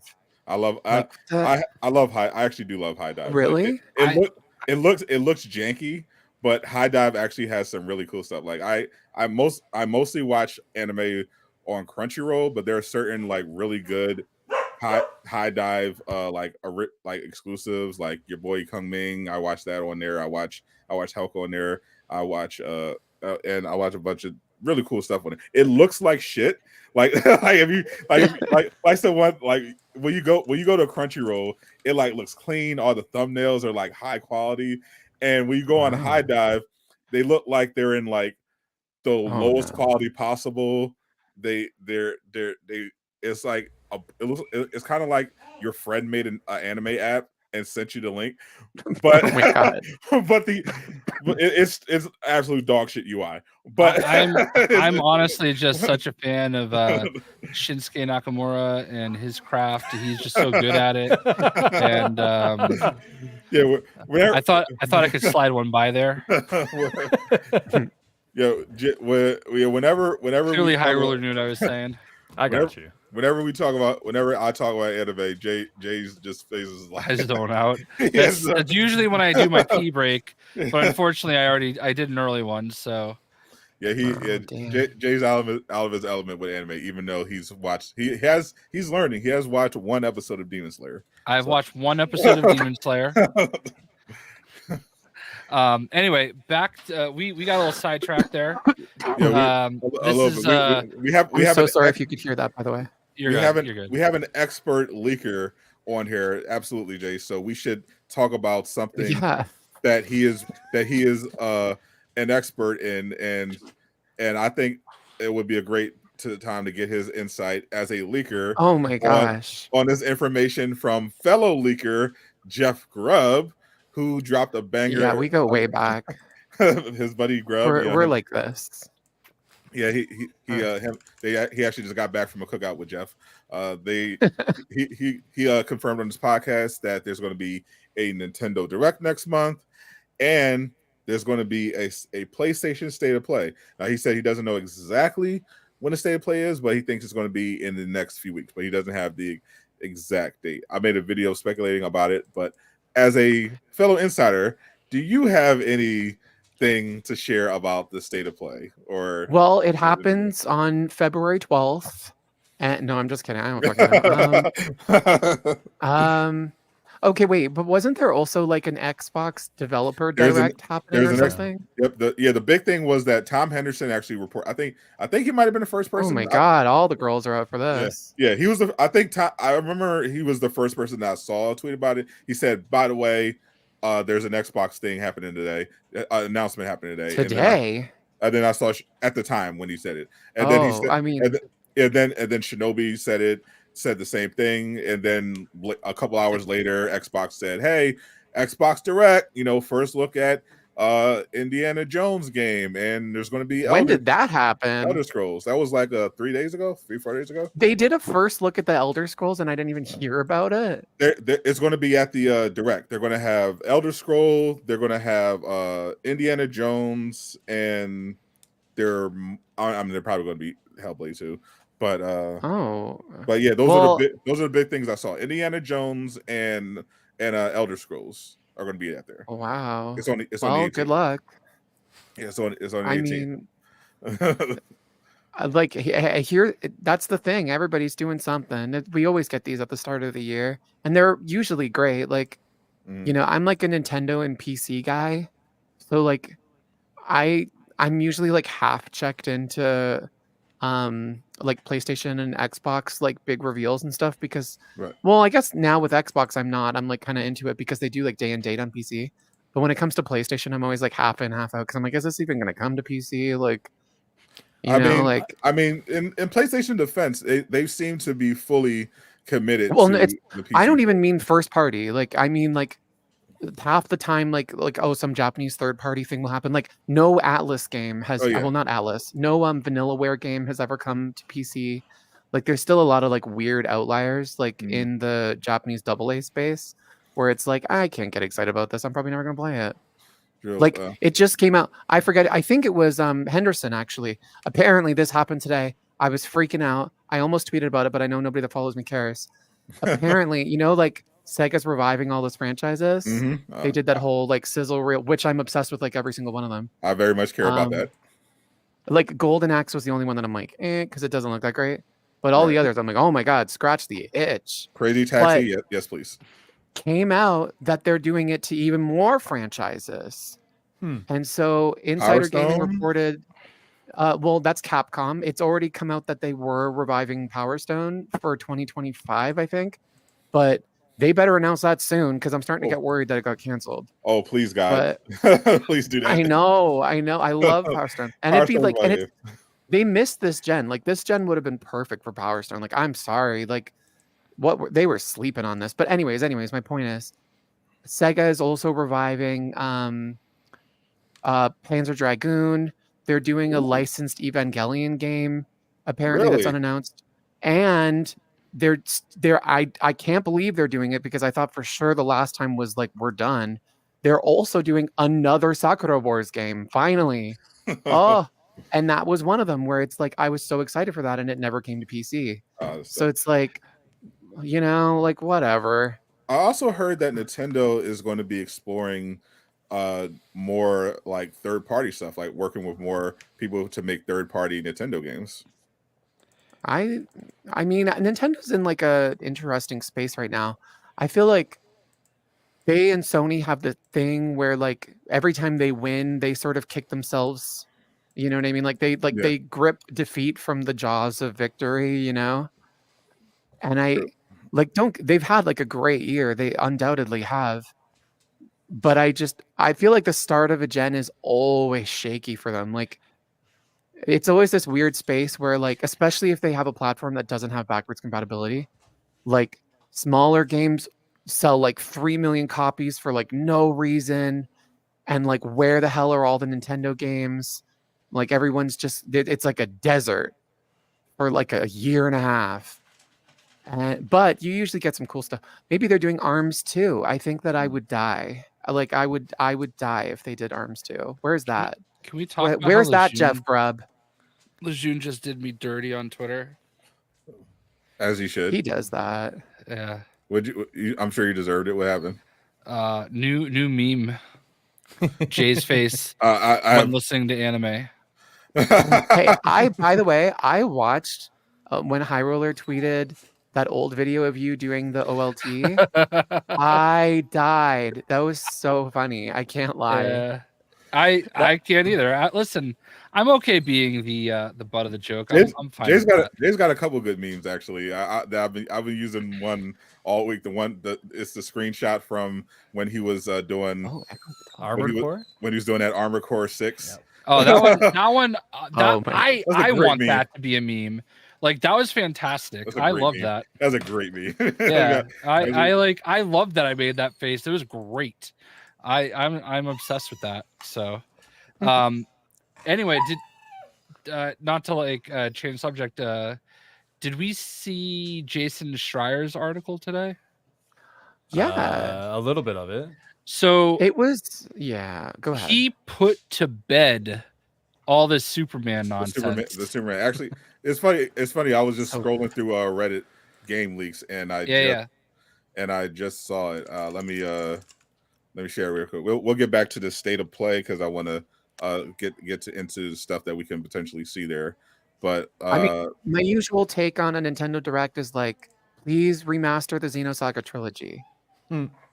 Anyways, this article. Oh my god, I felt so bad. I'm mutuals with James Sigfield. I think he's very nice. I think he's lovely. And oh boy, I was not expecting to see his name in a Jason Schreier article. Body bagged again. I know. Because he body bagged him kind of back when it happened too. He was like, well, actually, no. I think it was worse. I think he said, did he say something like my industry homies or something? Was that him? I don't remember. I think that might be, but yeah, it was pretty cringe and it went very badly. But yeah, apparently Rocksteady never pitched a Superman game. Rumor began due to a source mixing up studios. After Arkham VR, the studio worked on a new IP multiplayer game before being handed Suicide Squad in 2017. There was never a Superman game at Rocksteady. It was never a thing. I mean, I think. oh, go ahead. No, it's interesting because like the first comment in the gaming leaks and rumors subreddit is that like the rumor will still persist, right? Like it's willful ignorance at this point for like people. I saw someone tweeting about it the other day, like someone who has like a decent like following on like social media, like they were like, oh, but like the Superman game died for this, and it's like, dude, come on, like. If you're still saying that, you either choose to be ignorant or you're. Someone just said in my spreading- video today. Yeah, like Yeah. it's just people are choosing at this point just to be dumb, and it's like, come on, guys, like, you can come up with something that's factual at least if you're gonna attack something, but like, stop lying, like, and that's all it is. Yeah. You're lying. Yeah, at the very least, like, come on, like, but it's one of those things where they know it's not factually correct, but they feel like it's spiritually correct. Yeah. you know, They have it's like, faith. it's like, well, Actually, like their fantasy. yeah, it's like, sure, it's not technically true, but it should be, so it basically counts. You know, it basically That's the counts. thing too. Like so much of our understanding of gaming, especially like in the AAA space, is all like hearsay and stuff that gets out Yeah. because like everyone's locked under 1,000 NDAs. Like This is. I just I'm going to cut you off. This is a Oh, no, go great ahead. question, okay? Because you know for a fact that if they made a Superman game, people would fucking hate it. It would never be enough. Everybody would find something to complain about. You know that. This is true. I don't like the suit. Why does the S look like that? The hair is wrong. He doesn't have trunks, or he does have trunks. Why is the S not on the cape? Why is the S on the cape? Why is there so much water? it's true. It's 100% true. Why can he take damage? That's another thing that drove me crazy. Like I feel like when people talk about like Hulk and Avengers, it was always like I don't know. I feel like the game that you want sucks. You know what I mean? Like I'm hearing a game you describe this hypothetical game, and I don't want to play it. Like, like I can whip out GoldenEye and like pop on a God mode sheet. Like, that's cool, but like that's not really what I would buy a game like for. And here's the thing: Yeah. they wouldn't either. They might play that God mode game for like an hour and then put it down. And be like, this is boring. This sucks. It's like back in the day when you'd play like GTA 3 or 4 and you'd pop in all your cheat codes and fucking, Yeah. you'd have like 5 stars. You'd run around the city, be like, fuck, this is boring, and then you just like turn it off. Yeah, like it's fun for a little bit, but that's why this tried and true method of game development works, because you want and need a sense of progression. And all the games that they point to about that too, like they all flopped. Yeah. Like why isn't it like this thing that sold terribly? Like it's like, well, you just answered your own question, I think. Yeah, exactly. Like, a Superman game would obviously he would have to take damage. It is no matter what, somebody's going to be mad about how the costume looks. He's not going to be, the unbeatable. He's not going to be the strongest thing ever. But people for now, because it doesn't exist, are going to romanticize it and shit on everything else. It's like, oh well, if only Rocksteady had made a Superman game instead, I would be happy. Oh, they're already saying the same thing. I was mentioning this earlier. They're saying the same thing with Wonder Woman. I made a couple of videos so far about Wonder Woman, and I'm getting comments from people saying, no one asked for a Wonder Woman game. Who wants Wonder Woman? Why didn't they make a Superman game? I mean, only part of the Holy Trinity. Yeah, of course, but Right. But they don't know that. They're stupid, and they're probably. But if they did announce a Superman game, matter of fact, if WB tomorrow announced a Superman game, you know what they would say after the initial excitement wore off? Probably going to be live service. It's crazy though, because like those people are like also the ones. Jay was making the point earlier that like people complain about live service, but how many Spider-Man fans right now are upset that like the game's over? like and they want a new or waiting for new DLC. Oh, They're only hoping great! New No, Game great Plus. segue here. This drives me crazy that this fanon that people have invented in their heads about like Rocksteady is getting held at gunpoint, making fucking a live service Suicide Squad game. Like you're looking at the Insomniac leaks of Insomniac like begging Sony to let them do a live service Spider-Man game. You know what I mean? Like they're like, here's this pitch, here's that. We'll do it this way. How about this way? Like it doesn't seem like they're being held hostage to make a live service Spider-Man game. It seems like they want to do it. Yep. Like I'm not saying that's every developer's fantasy, but like it's got to be at least a couple. Like why is our default position like no, they obviously don't want to do it? And it's like Here's why games as a service works for me though. Like I don't necessarily want to keep spending money on games and everything, but if it's good, I obviously will and I'll enjoy it. But like think about how hard it is to make a full-blown video game. But if you have a game like Suicide Squad Kill the Justice League where they're already telling you Metropolis is going to constantly change over time when Brainiac is bringing in new biomes basically and shifting things in and out. There it is. I love it. I love it. But if we already know that they're going to do that, all right, imagine like saying hard capping the game and saying, all right, this is the end, on to the next one. All right, they're gonna have to build everything from the ground up because God forbid they use New York City twice in a Spider-Man game. But you're gonna have to build everything from the ground up, right? And then you're gonna wait years for it to come out, or you can have this game as a service where they're constantly changing it, constantly adding new content to the structural, base game, and there you go. You've got all this new content that could keep going. I just saw a tweet. Today is like, I guess, the 13th anniversary of DC Universe Online. That game still looks like a PS3 game. Okay.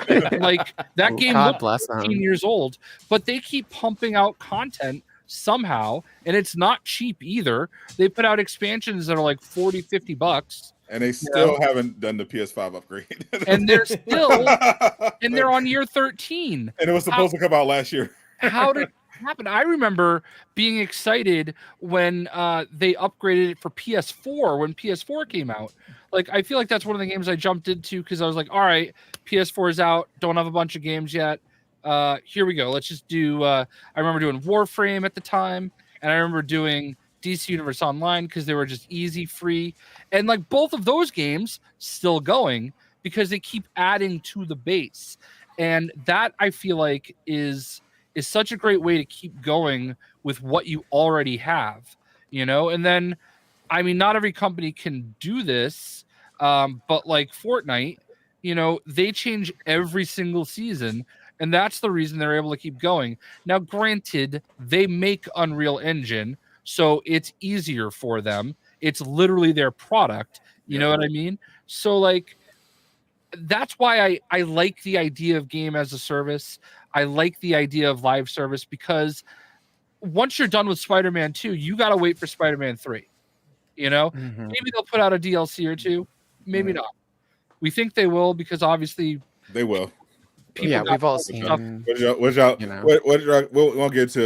get into all the stuff. Yeah. But my expectation is that at this state of play, we're going to see at bare minimum the New Game Plus update release. We're going to get a release date for that, and at some point, they could be at the state of play. It could be at the showcase later. They're going to announce the official story DLC for Spider-Man 2, and people are going to happily come to it because they like games as a service. They just don't like the word game. And this is a fair point too. The other side says what the difference is the $70 entry fee, but think about any free to play. Like think about Fortnite. They're terrible. Okay, think about Fortnite. You have spent more than, like, I guarantee you, if you play Fortnite regularly, you have spent more than $70 on Fortnite. All right. 100%. I mean, I probably spend more than $70 a month on Fortnite. All right. Oh shit. Like, I mean, that's nothing. I mean, back in the Marvel Heroes days, I probably spent. I was spending $100. was probably spending $50 a week. Every time like an MCU movie came out, you'd come home, you'd buy the pack, which had the character and a couple costumes with it. Like it was so easy to spend money on that game. It was ridiculous. Yeah, and that's the thing. Like if it's fair and it's fun and I'm enjoying it, I'm willing to spend money on it. All right, especially when it's optional things that you don't need. You know what I think it is too? Yeah, oh, sorry, Jay. No, I was just gonna say I think it's a cultural thing, right? So like if you ask anybody who grew up playing like MMOs, for example, right? You ask anyone who grew up 10 years ago playing World of Warcraft as like one of the original games as a service games, they have no issue spending money on a game that keeps going, right? Look at like to your point, like a game that just recently won like MMO of the year on one of the MMO websites, Lord of the Rings Online. Piss poor game at this point in stage compared to modern MMOs, but it still goes because they have a community that still puts money into their games, right? Like, but you have people that like didn't necessarily grow up playing MMOs, and they're like they're averse to putting more money into their games to get like long-term like support over it, right? But like I think anyone who's played like an MMO before is like, yeah, like let me pay like, you know, for some it may be like $15 a month or whatever, and they can just continue to play their favorite game, right? Like it's just it's kind of I have found that it's generally the console player base that 100%. complains about it. Like, because I remember Marvel Heroes Omega, something that I apparently was asleep to. I don't know anything about that game. Literal fucking expert. Like when that game came out, like people on console struggled with the concept of, wait, I have to pay for extra characters, and like I really feel like their pricing structure was very fair. Like $20 for a character pack, and you got like the Spider-Man character pack came with like 2 skins and a bunch of other things that helped you out, and freaking Spider-Man, you know what I mean? Or there were like bigger packs that had like 5 or 6 characters for a lower price, you know what I mean? So yeah, I feel like console players are just so used to, I bought my game and everything's on the game. I think it's a specific type of console player, because remember, Call of Duty is one of the 3 most played games in America and in the world. Same with GTA Online, which is big on both on all platforms.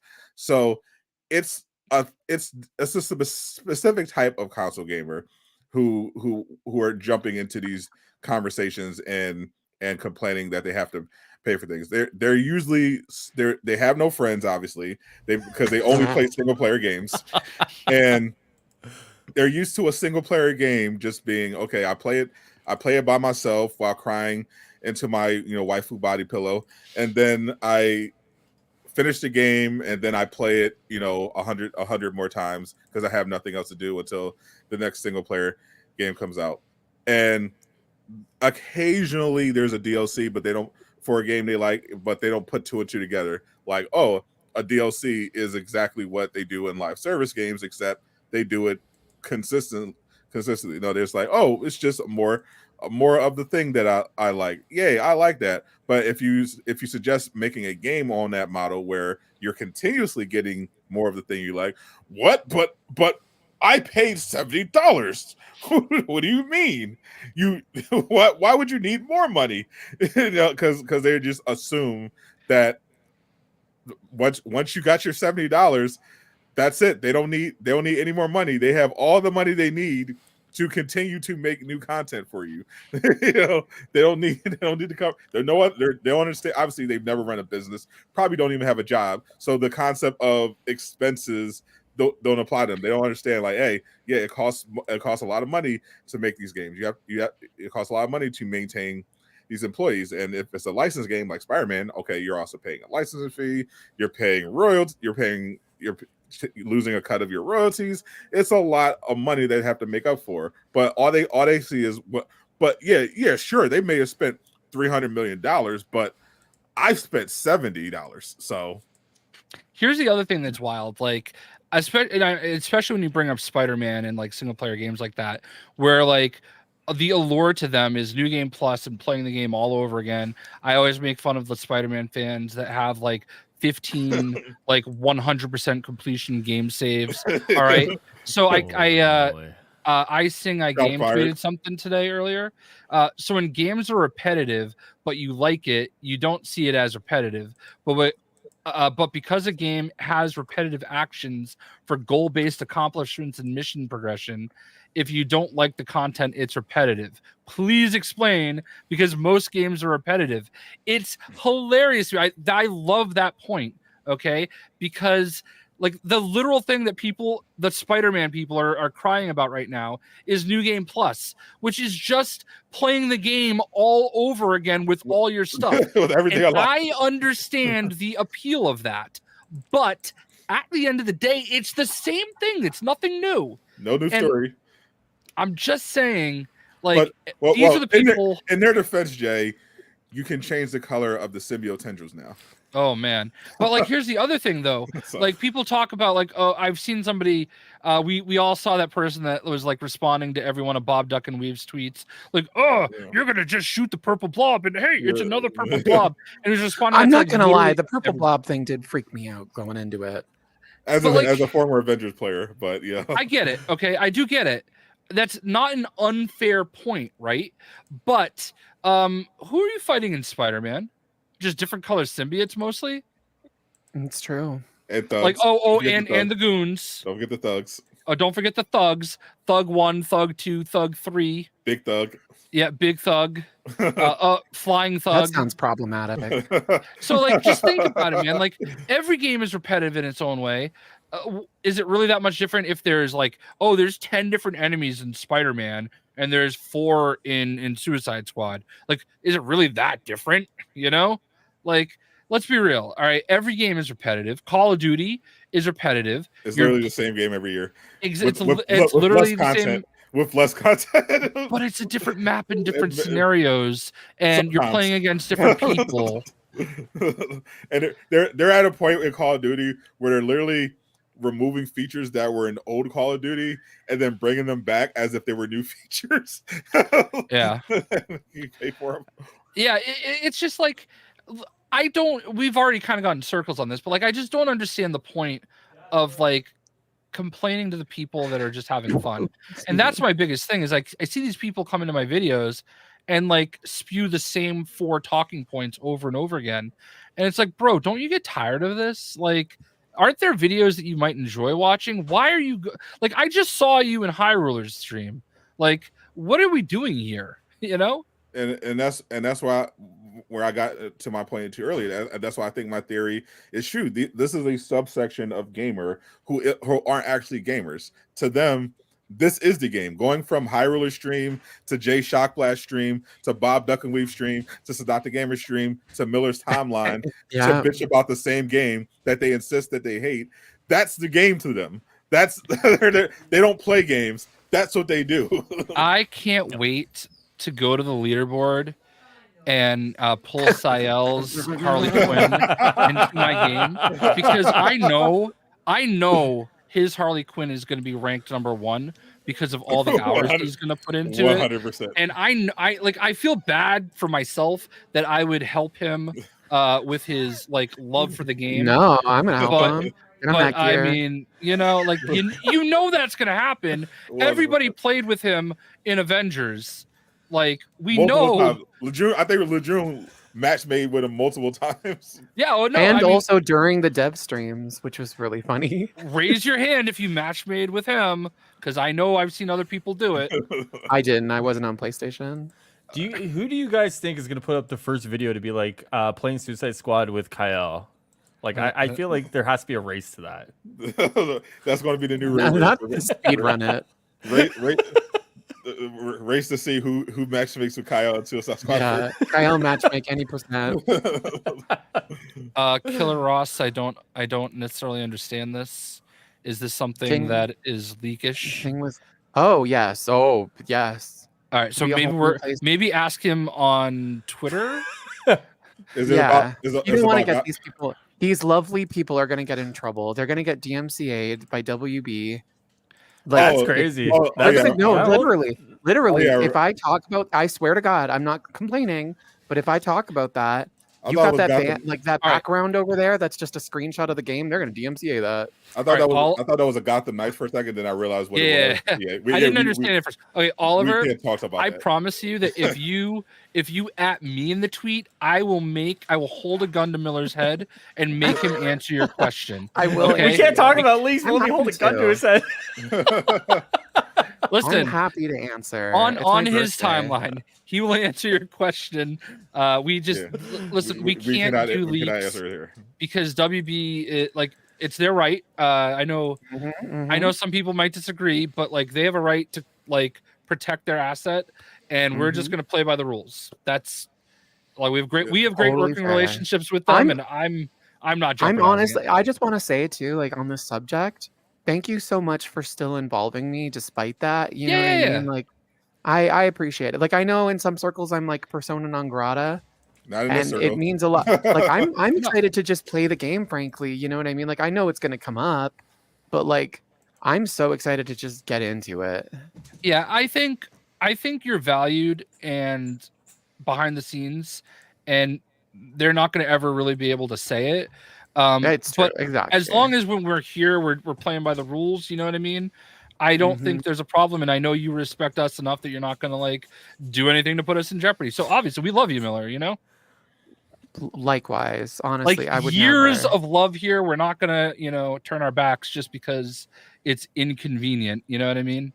Yeah, I agree, and likewise. Miller saved Marvel's Avengers for me, even if he did allegedly destroy it. Plus, most people think I run WB anyway. So I mean, You don't? he is on the board of directors, so he doesn't technically run it. Casual Avenger I'm keeps impressed. telling me that you run the whole company, Jay. So I am Casual Avenger. I've The never Casual seen you two in Avenger? the same room. I'm just saying. that exactly like Listen, you could have seen us in the same room if he didn't ghost me. Yeah, actually, this is I'm actually kidding. I'm very, very kidding. this actually is Casual Avenger in whiteface. He's doing he actually does a very good JayShockblast impression. Please. I would never say that. Casual, I did try to link up in Chicago, but it didn't work out, and it's okay. I understood, but Slipshock made sure it happened. So I'm pretty sure Casual at this point is like very sophisticated AI. You know, Yeah. I'm of the belief that's what he is. Yeah, we actually made Casual Avenger in Midjourney, and we've been animating him with Pika this whole time. Oh wow, that's cutting edge. He's not actually a real person. He's actually a person I created in AI. No one's noticed yet. Oh man, I'm curious about your take on the PlayStation slate. I mean, obviously we know Spider-Man 2 is going to have a lot of stuff this year. I'm expecting that to be at the State of Play, but there's also some other stuff. Final Fantasy Rebirth, Rise of the Ronin, and what I think might have Hogwarts Legacy potential in terms of Everybody forgetting about it. In terms of the conversation, creating and the controversy, making it a massive success of Stellar Blade. I mean, I feel like a lot of the Stellar Blade controversy is so forced. Like, I don't know that like the Anita Sarkeesian boogeyman gives a shit about Stellar Blade. Honestly, like there was like that one tweet from God, I forget his name, but I adore him at Digital Foundry, who was like, people are still making that kind of game.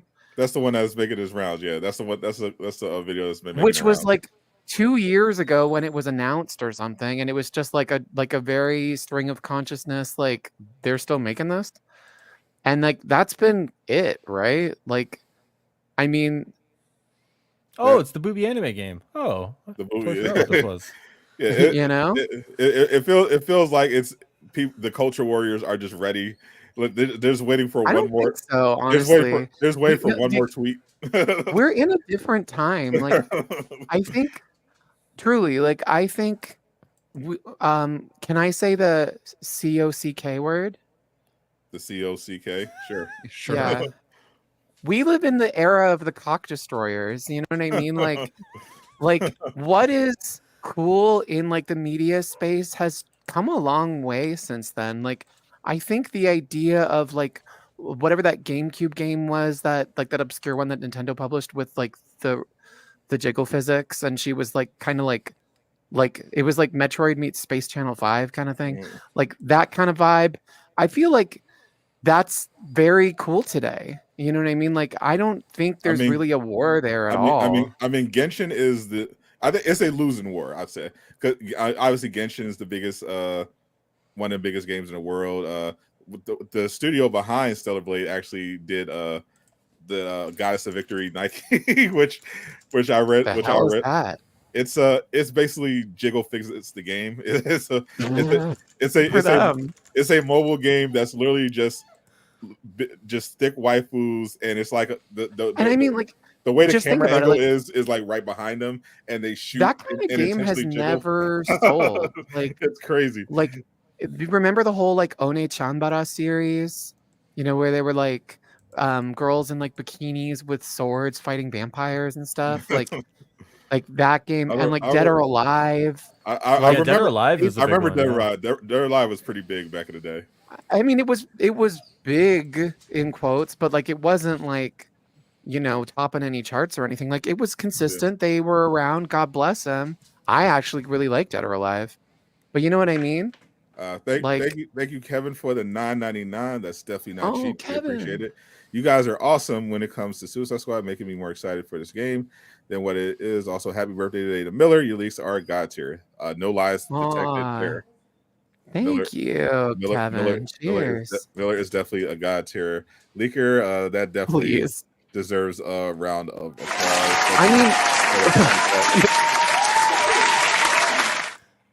I mean, I am in my lane. Like, keep in mind, my big thing outside of my lane was like, oh, they're announcing Tomb Raider at the Game Awards. Oh man, I can't. I'm actually really looking forward to when Tomb Raider Unreal 5 gets announced. Oh, God. I'm not. That's going to be so funny. I mean, it's like,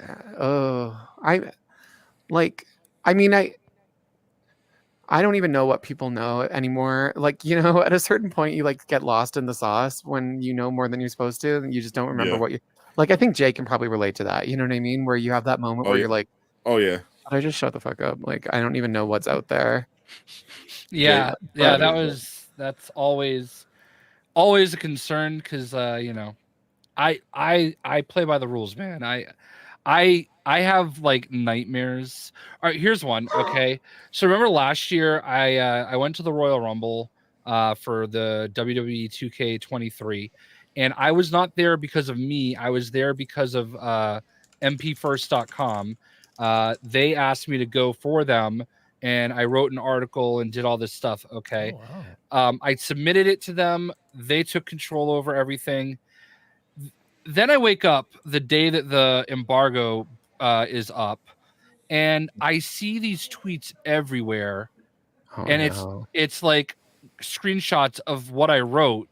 Because, oh my God, you pulled a Flavius. No, it was it was because the person was in Arizona, and the time zones, they don't have time. They don't do the time zones there, so he did it like he made it go live at the right time for him, but it was the wrong time in every other time zone because of like daylight savings or something.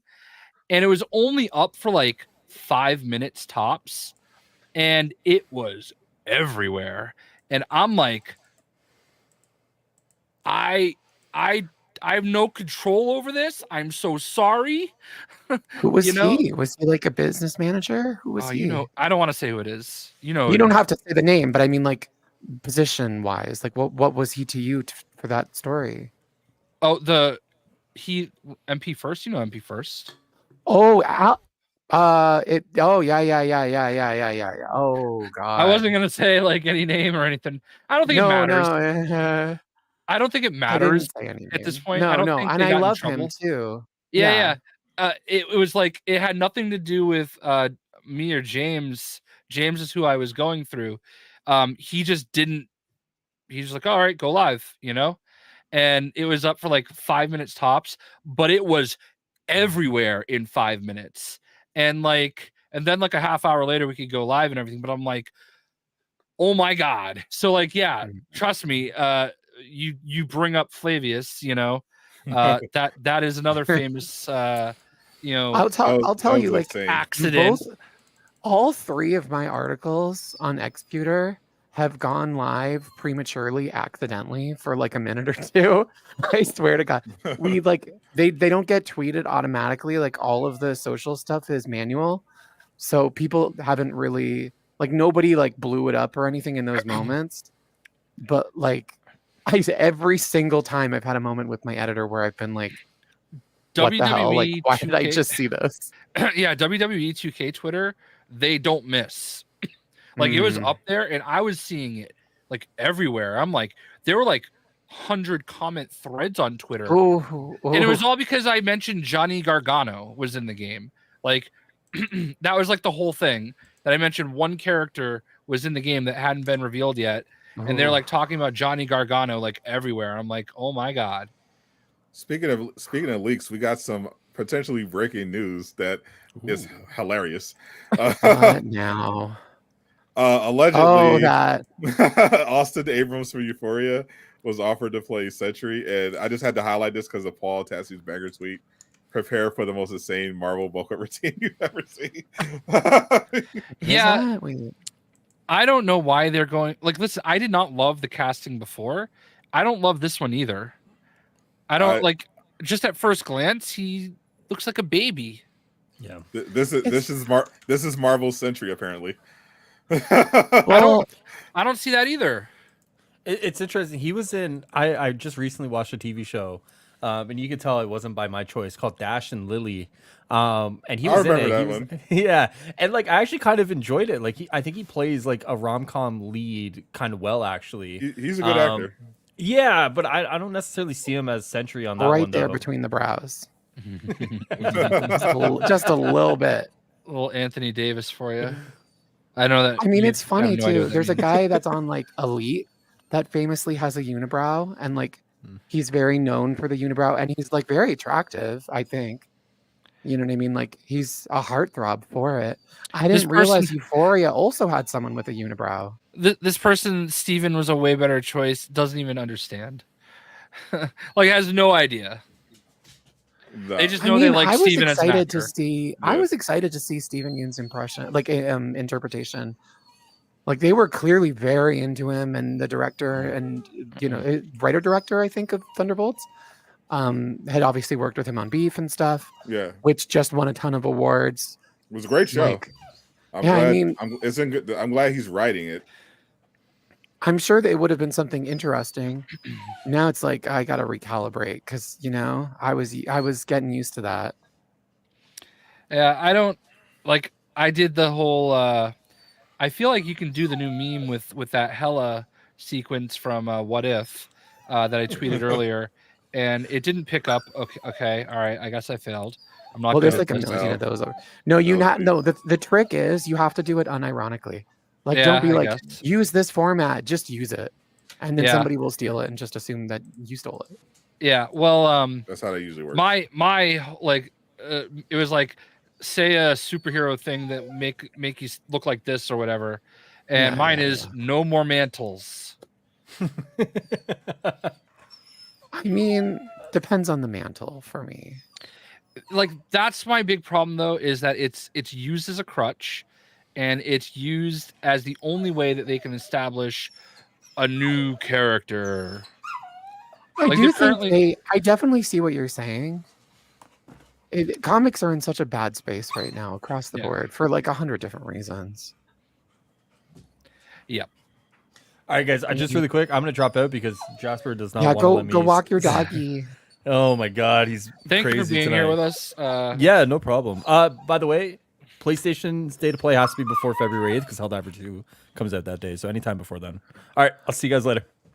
Bye. Yeah, shout out to High Ruler and most importantly High Ruler's dog. I do think that's a great meme format though. Like I saw it and instantly thought of it. Can I be honest with you? I fucking hate that format. Like it's so brain dead. I'm so over it. It's like, I like it more than the other one. Scope 2 Mana by like right now. Like I'm like, oh my God, enough. Remember Scope 2 Mana or whatever? No. Not off the top of my head. No. I've been on Twitter for too long. Oh my God. Imagine a sequence of Suicide Squad where you played the Justice League. I could imagine that. I could. I'm sure Miller could. I mean, I'll tell you, I was thinking about this today. I'm gonna have a period, I think, where because I've started tweeting like spoilery stuff in images that I like, give like a sensitive filter Yeah. to so that you don't get spoiled. I think I'm gonna keep that up for like launch stuff until like a week after launch. You know what I mean? Like February 9th, I think then is like, okay, I like that. enough. Like I'm gonna talk about it. People are gonna be like posting like clips and stuff from it, frankly, like before the game comes out. So like I know I'm an idiot for doing that. Like I could get a bajillion quadrillion hits like on Sure. some video or something. But you have But it's like integrity. You have integrity. it's not that I have integrity. I think it's just like a microscope. You know what I mean? Like I have to behave. But what do you guys think? What's your personal like spoiler policy for Suicide Squad going into it? I have not made a single video about leaks for Suicide Squad because to me it's not worth it. Like I know WB's history and also I know that Suicide Squad content isn't popular enough to even risk your channel. Yeah, I don't think you're going to get any more or less views, on the videos you're posting. You know what I mean? Yeah, you're better off, not bothering it. When you know that you're dealing with the DMCA happy studio, it's like, whatever. It's like you can wink and nod. It depends on what you do with it. I think if you're like, you're always going to fall foul of something. You're always at risk of getting dinged for something. Like I'm not even really on YouTube, but YouTube, I think you two know that best. Like, well, I showed you my get, example. Exactly. The You problem can with get pops for anything on the this platform. the problem with YouTube is that they rather not deal with anything like that because it's like, okay, like they could argue, and we saw this pop up with the Last of Us situation where Sony was getting really DMCA happy with people that were discussing it, and there was this big conversation at the time about how it's abusing the DMCA system, and that obviously discussing the material is fair use because you can't technically copyright facts or words. The story just describing the plot detail technically doesn't fall under. It's just never been tested. Copyright. Like it is what's that word? Like insider secrets or something? Like Inside. Inside. You know what I mean? Yeah, like when a company's like developing a product or something like a new flashlight, and then a competitor like steals that information and uses it, they could get sued for whatever that's, And no pat. Yeah, they'll usually pat. Yeah, usually patent.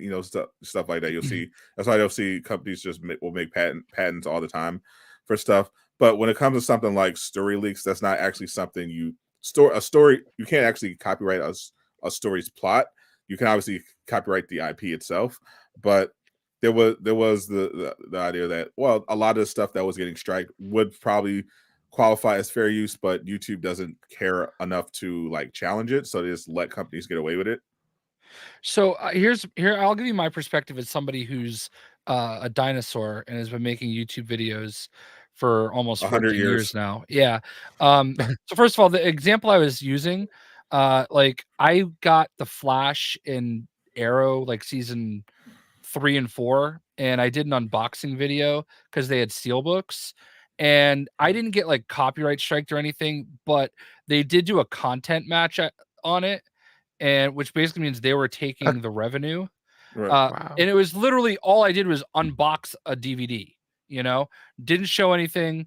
And that's kind of an idea of how corporate WB looks at these things. So I know going in, like they're going to be a little heavy handed, but when I started on YouTube, it was the Wild West. Like it was not as established as it is today, where today people could just sit there and throw up somebody's content and just talk over it and say, oh, well, this is transformative, and that's not a shot at anybody. I'm just saying that was definitely a shot at XQC. back in 2010, when I was starting making this, you'd put these videos and like I wouldn't even monetize. Like when I didn't monetize for like 2 years after I could have. I left so much money on the table because every time I went to do it, it said, like, are you the copyright holder and do you have permission to do this? And technically I didn't, because I bought a video game, I recorded a video, I was uploading it to the internet, and technically you were supposed to have permission to do it, and that was always the way it was. So I would put the videos up, but I wouldn't monetize them because I was scared of losing my channel. Like, and then one day I realized I ended up joining up with a I think it was TGN is what they were called, Broadband TV, as a YouTube partner. Oh. Like my buddy Chrome, I told him, like, because I used to get people all the time, hey, we'll be your partner, we'll be your partner, we'll be your partner. I didn't know what that meant. So finally I get told that my too buddy at the bar. I'm sorry. I'm just kidding. I'm just kidding. Sorry, Oh. that's a terrible joke. I gotcha. I mentioned to my buddy Chrome, he's like, oh yeah, I've been trying to get with them for a while. You should definitely do it. So I did it, and then that's when everything changed, you know? And that's when they explained to me the process. And that's when I started. I guarantee you I left in those 2 years, I probably left at least $40,000 to $50,000 on the table. Oh Like my I was God. getting enough views to get paid that much. Like my first YouTube check was like for a third of a month for like 12 days, and it was like $1,100, you know? And Wow. like it's just I didn't know and I didn't understand, and it's evolved since then where you don't even have to go through that check. It's just assumed you're recording the video, you can put it up, you know what I mean? Yep. So it's a different world. Completely different world. I- He was I'll actually tell you there what the I first watched day they turned the today. servers on. I was What? watching this guy react to all the Hunger Games movies today. That's I'm like, crazy. it is. It really Yeah. is. It was unthinkable like 5 years ago. Yeah, But I'm kind of. so crazy. I'm not gonna lie. I see the appeal. My thing with changing content is I always try and think of it like the minute that you're like, I don't get it. What the hell are these kids doing? You're old as shit. You know what I mean? Like game over. Like, you know what I mean? Like so I've always thought like, give it a chance, you know? Watch it, give it a try, find your little corner in this. Cause it's not like they all watch everything, you know what I mean? Right. So it's like find your corner. And there's like 2 YouTubers that do like this kind of like just outright theft content that I'm like really into. Hmm. And one of them is this the How to Beat channel. Just so crazy. If you've never seen a How to Beat video, they're insane. They're basically just movie summaries, but they like very slightly shift the format to like, here's advice for like how to survive this if this happens to you. So they'll just like play Interesting. the movie and like They'll just but actually they play like it. but they have the most over the top like script. Like it'll be like, I don't know, like it's like say it's like Scream and somebody's getting like chased by Ghostface, Mhm. and then it'll pause and and the announcer guy is like, so this person is an idiot. Like they're going to die. That like they did That one sounds for old, which was just transformative. well, it's a little bit, but like you're watching the movie. Like one of the like arguments that you have to make in fair use is like it doesn't replace the product. Right. Like it creates a new product. It doesn't supplant the need for your product. But the problem with these is that like they absolutely supplant the need for the product. Like I would and have watched these videos instead of watching the movie.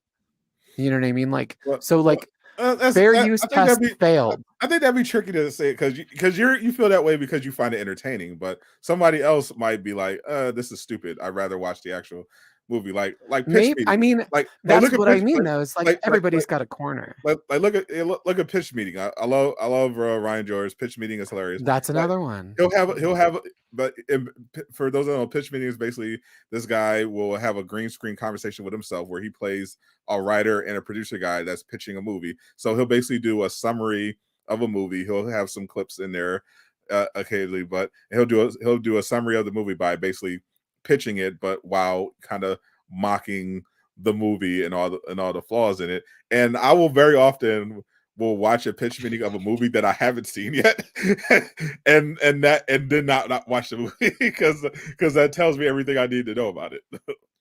It's tough. It's a wild world out there. Like we talked about, YouTube used to be a Wild West. It still is. Yeah. People will always evolve and find new ways to Bro, skirt the rules. there is literally footage of Wolverine from the hack demo.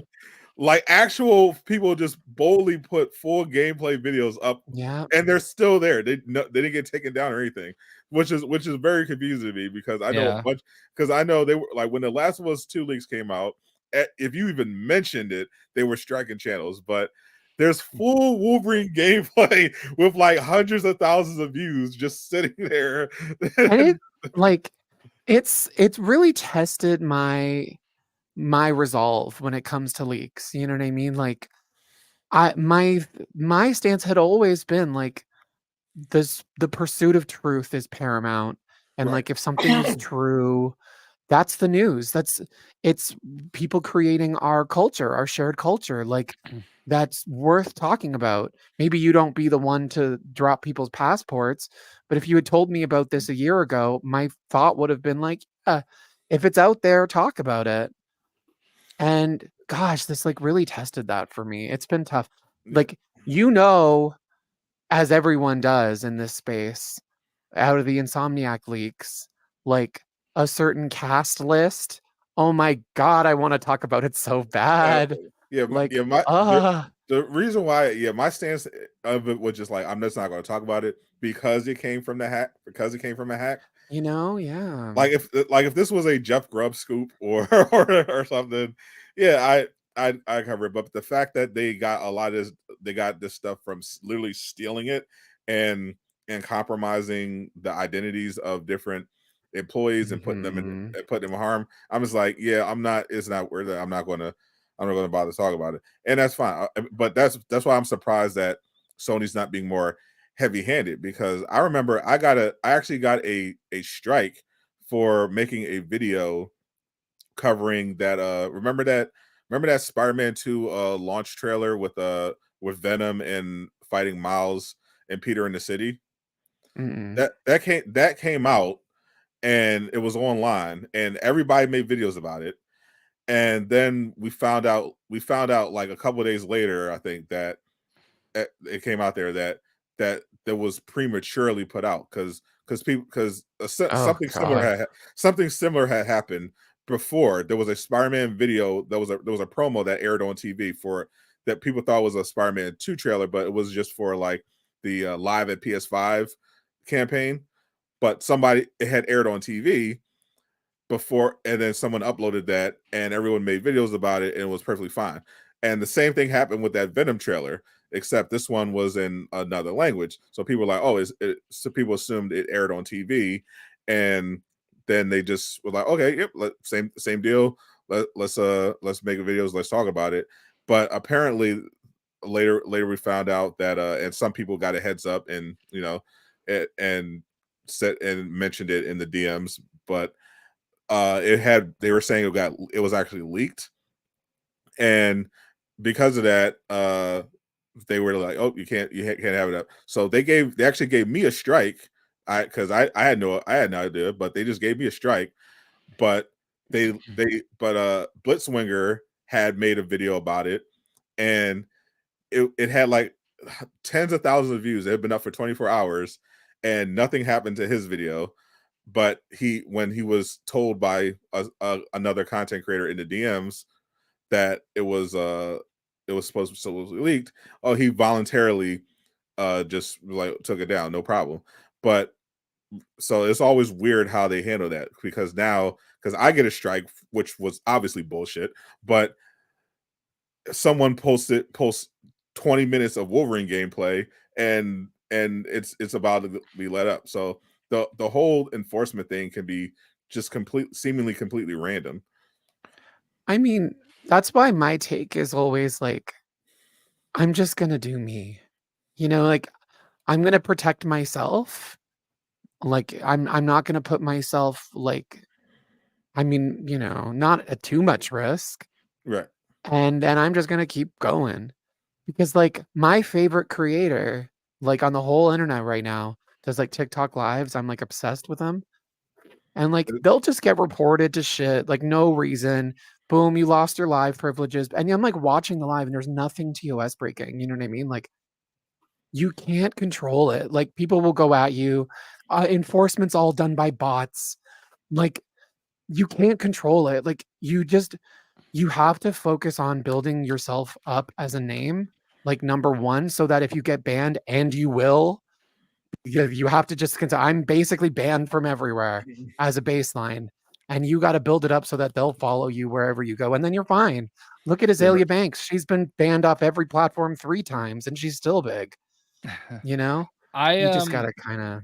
I think back, and I think I've only had one copyright strike, and it was I went to Comics Come Home, which is a big annual thing that Dennis Leary puts on in Boston. And you see people all the time. They're at these shows. They record, the band set or whatever, or a comedian set, and it's at the Boston, the TD Garden, like where the Celtics and Bruins play. So I recorded a bunch of the different comedian sets, and I was like, "Oh, I'll put this up," and I put up Jim Gaffigan's, and they took it down. They like copyright striked me. And it was back when it meant way worse. Like those things were like supposed to like never expire back then. And it gives you a person to contact and everything. And I tried emailing them like, listen, I'm really sorry. I didn't think it would be a big deal. Is there any way that we can like get rid of this? I'll delete it. I deleted all the other ones that I had put up. But like, it was weird though, because like that was the only one. Yeah, I mean, I'm assuming you didn't get a reply, right? No. And this exactly. was like 2014. Hey, 2024, and you still wouldn't get a reply. Like, yeah, I didn't get a reply either when I appealed. Yeah. Like I've gotten 2 DMCA claims on my main Twitter account in the past that I had to fight because it was like, I know my rights. I know that I'm fine, and I know you're not going to take me to court. So if you want to take me to court, here's your chance. You ain't going to do it. So shut the hell up and give me my shit back. And that's exactly what happened both times. But I'll tell you, the most recent DMCA claim from WB, I'm like, I don't think I'll be fighting that one. I think I will eat that one. I think you earned that one. yeah, just that one. I'll tell you, how many I've gotten from WB in the last 3 months? What, 3? I think I'm on 8. 8? That's probably using the other account. He's using I know. He has literal DMCA burner accounts. I mean, you have to like look. No, but literally, look at Twitter. Like the biggest accounts, like Pop Crave and like Pop Base and like the big like entertainment news ones. They all use those. Like they'll post something on a burner account. These are huge corporations that have little DMCA burner accounts because they know how ridiculous it is, and they don't respect it either. Nobody does. Like, and frankly, life's too short for that shit. Like, if you're not stealing money out of somebody's hand, keep it moving. Like, just, I mean, I wish I cared more than I did because I know people are very passionate about it that don't agree with me. Like, I get it, but like, I'm sorry. I sleep okay. My bad. Yeah, leaks. The only time where I really don't like leaks, obviously, besides when they're hacks, is when it's like spoiling the actual story for people. Like that whole. Oh, I know. That whole people were spoiler bombing Suicide Squad stuff. Yeah. Fortunately, they were spoiler bombing my page with fake leaks. So I was just like, yeah, you're stupid. Yeah, but I think I said something to you last night. I don't like. I never had a problem with like the Avengers data mining because the game was out, right? Like once the game is out, I think it's different than before. And I don't necessarily have a problem with anything that you're doing. It is what it is. And if it wasn't you, it'd be somebody else. I get that. My thing is just like before the game is out, I understand where they're at least coming from because they're just trying to protect, their assets. So it's a tough spot, you know what I mean? Yeah, and I know that. But I'm just like, and I mean, like, here's the thing though, like they're being, and this isn't a negative. I actually happen to think this is a positive. Smart. They're being selective about what they DMCA. Like, I put up a screenshot of a character from the Insider, like the last Insider episode as it came out. 100 devs saw it. People from WB Games saw it. It's a screenshot from the Insider. Nobody cares. Once I quote retweet that with a leak and like talk about different stuff, you know what I mean? It's just talking. The screenshot is still from the Insider. Boom, they nuke the Insider screenshot. You know what I mean? Because they don't want me to talk about that. Like, yeah, it's and like I think that's more they're nuking the words and not the image. You know what I mean? no, the words are still there. The Oh, words are still there, and it was the same thing. Like, there interesting. there are certain things that they want out there and certain things that they don't, and they're not going to play by the rules if it suppresses the stuff that they don't want out there. Like, they'll do whatever they got to do. Frankly, I think that's so much smarter than the alternative, and it's certainly smarter than people just sitting around on Reddit and whining about it. Yeah. You know what I mean? Like, My assumption always- is the reason they nuke the picture is because it's in context with the words, and they probably can't nuke the words.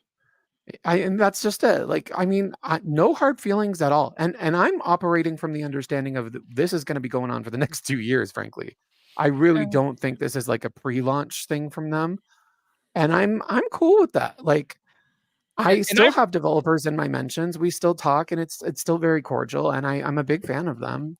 And I've said over and over again, look at the people that do exactly what you do, but for Fortnite. You know, like, Oh, that's true. like it's kind of crazy. Like, I love Fire Monkey, right? He's great, but like the second the update's out, he's picking through the files. He'll do it live on stream. Like, And you better believe I'm going to do that with Suicide Squad too. yeah, and like, and that's where I think the Dynamite difference stream. is. Let's go. You know what I mean? Like I wouldn't do it, but like I understand why people are interested. I also understand that like it's a thing, you know, and it's not just this game, but it's all of them. But like I feel like Epic has embraced it, and like it actually kind of creates a little bit of hype. There are times where I'm like, oh, I wish they could just like shadow drop some of these things. That's why it's kind of cool. I thought they did manage to get away with a couple things in the They last have. year or They've gotten so. a couple. They've slipped a couple through, and that's And always then also really cool. too, they talk to these people sometimes and be like, hey, and I think I've heard you bring this exact thing up, and they say, hey, you know, avoid this like one thing if you spot it. You know what I mean? That's really, I think, the best way to go about it is just I have a agree. dialogue. Like, Yeah, like imagine mean- imagine like if someone from WB in this case came to you and it's like, hey man, look, I know you're gonna go through this stuff. If you could maybe not mention this, that would be great. honestly, You know? like, done. Like, I would be happy to have that conversation. And you said with Avengers too, like, this is a conversation I would love to have. And they like, just love to tell you to fuck off. I mean, no, I mean, and they have every right to, but like, I mean, I just think it's a little more productive for everybody. And that's, I think, what appeals to me about it, because it's like, especially since I'm not looking to fight. Like, you see my feed, I'm just retweeting people raving about Suicide Squad. Like, you know, I'm not trying to like piss in anybody's cereal. I'm loving it. You want to do it, and you're a conscientious leaker. Like you didn't like a lot of people who leak stuff. They're not going to put a spoiler warning in the post. They're not going to hold stuff back because you want people to experience surprises for yourself. But you do, and that was the annoying part about the Spider-Man 2 stuff when it was that 3-week period when the early access codes went out, and people, of course, immediately just started leaking everything, and people were trying to desperately try to dodge story spoilers. That was, I can't believe they sent out that, like,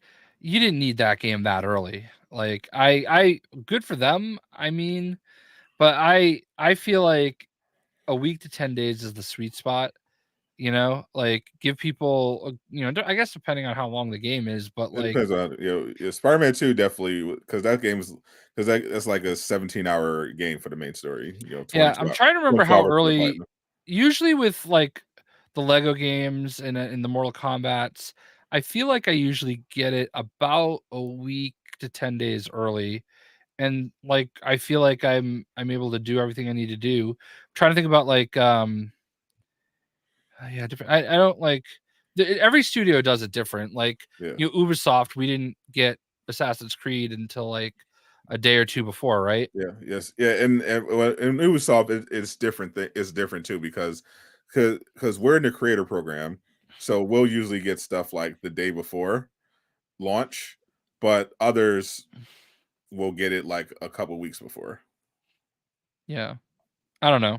It depends. I'm a That's little nervous changed about recently this too. period with Suicide Squad, honestly, because like there was like we've talked about like the legitimacy of those leaks and how much they like couldn't tell. Yeah.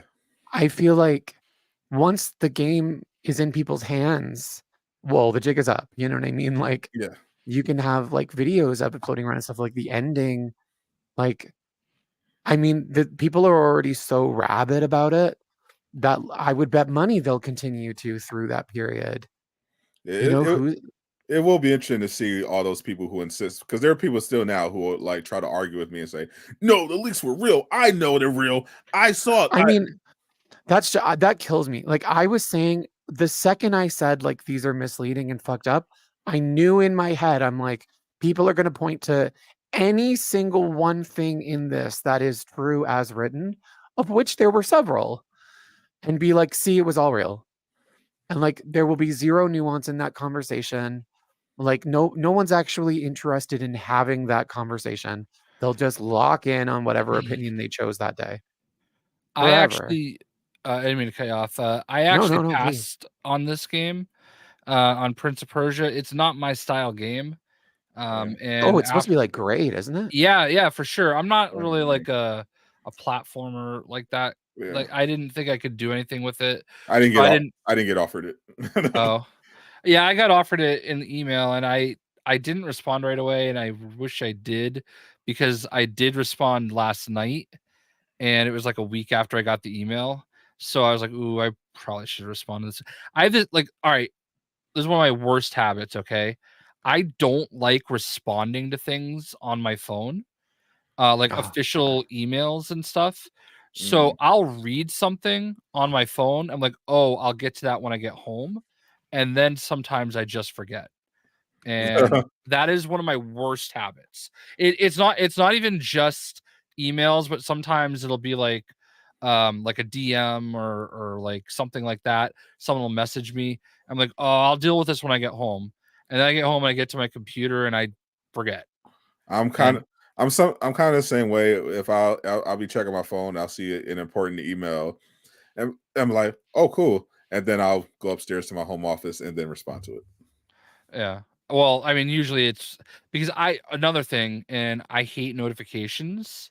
Like I hate like when I open my phone and there's like a little number on something, which is why I only get notifications from text messages and Facebook Messenger. That's literally it. I have all other notifications for everything else turned off. It's just a mental thing, because if I see that number there, I have to click on it and I have to make it go away. And I just can't handle it. Can I admit something? Sure. You love Deco? I have always kept like my Twitter notifications on, like push notifications for followers. Every single follower I've ever gotten on Twitter, I've gotten a push notification on my phone. That's Every crazy. single one. I couldn't. I've seen like I've seen like a high schooler's like phone just like constant scroll, because they have that's mine. notifications on for everything, and you'll just like they'll turn their phone off like airplane mode or whatever, and then it's just like Yeah, okay. Like, I love it. I have no interest. I had something like that happen once. I think I forgot what happened, but I went viral on Instagram for some reason, and it was just, and my phone was like, felt like it was going to explode, and I was like, I never want to experience this again. so I have limited push notifications. I don't want to ever go too far. I literally only get them from Facebook Messenger and text messages. That's literally it. Non-social media apps, I hate push notifications. Like You know what I mean? It's like I don't give a shit if I have 5% off on Uber Eats. Like I don't Yeah, true, care. Like true. 90% of it is just that. It's like send it in an email. I don't care. Yeah. For you, I keep notifications on for YouTube, obviously, but yeah, otherwise, it's like only thing that pops up I want to see pop up is like Messenger or I have certain Discord channels set up for notifications because I might see something important, but otherwise, Oh, yeah, Discord's great for that, isn't it? yeah, I want to keep because I know Discord notifications can be annoying, but I know for certain channels I don't mind or need to be notified, so I'll keep that Mm. I'll keep that up. Yeah, I can't. I don't know. So Miller, I know Yeah. I know that you're a big advocate for different Marvel programming like Oh. Devil Dinosaur. Oh my God. Moon Girl and Devil Dinosaur is the best show. They just got nominated for 5 Annie Awards. I actually, Like, actually watched that on the strength of your recommendation, yeah. and I watched like I think I haven't finished it, but I think I watched like 10 episodes of it, Oh my God. and I was just like, "Huh, son of a bitch, it's actually good." I'm not kidding. Like it really is just a damn good show. Like it's it, not anything it doesn't promise itself to be, yeah, you know? it kind of reminded me of the original Proud Family series, but It definitely has a lot of Proud Family in it for and sure. I thought the superhero stuff and everything that was actually really well done. And I was just watching it like, oh, it's a shame this is never going to be popular because I was Like like, this is actually I'll good. tell you, like it got renewed for season 2 before season 1 came out, just on the basis of its strength. Like executives were so happy with it. Like it's just a good damn show. Like It really I is.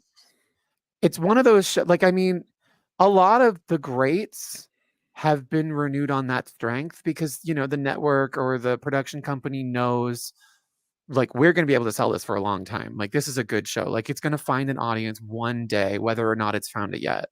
For And sure. God, I hope they keep that up with this show because like it's it's on fucking Disney XD. Like it's not setting the world on fire.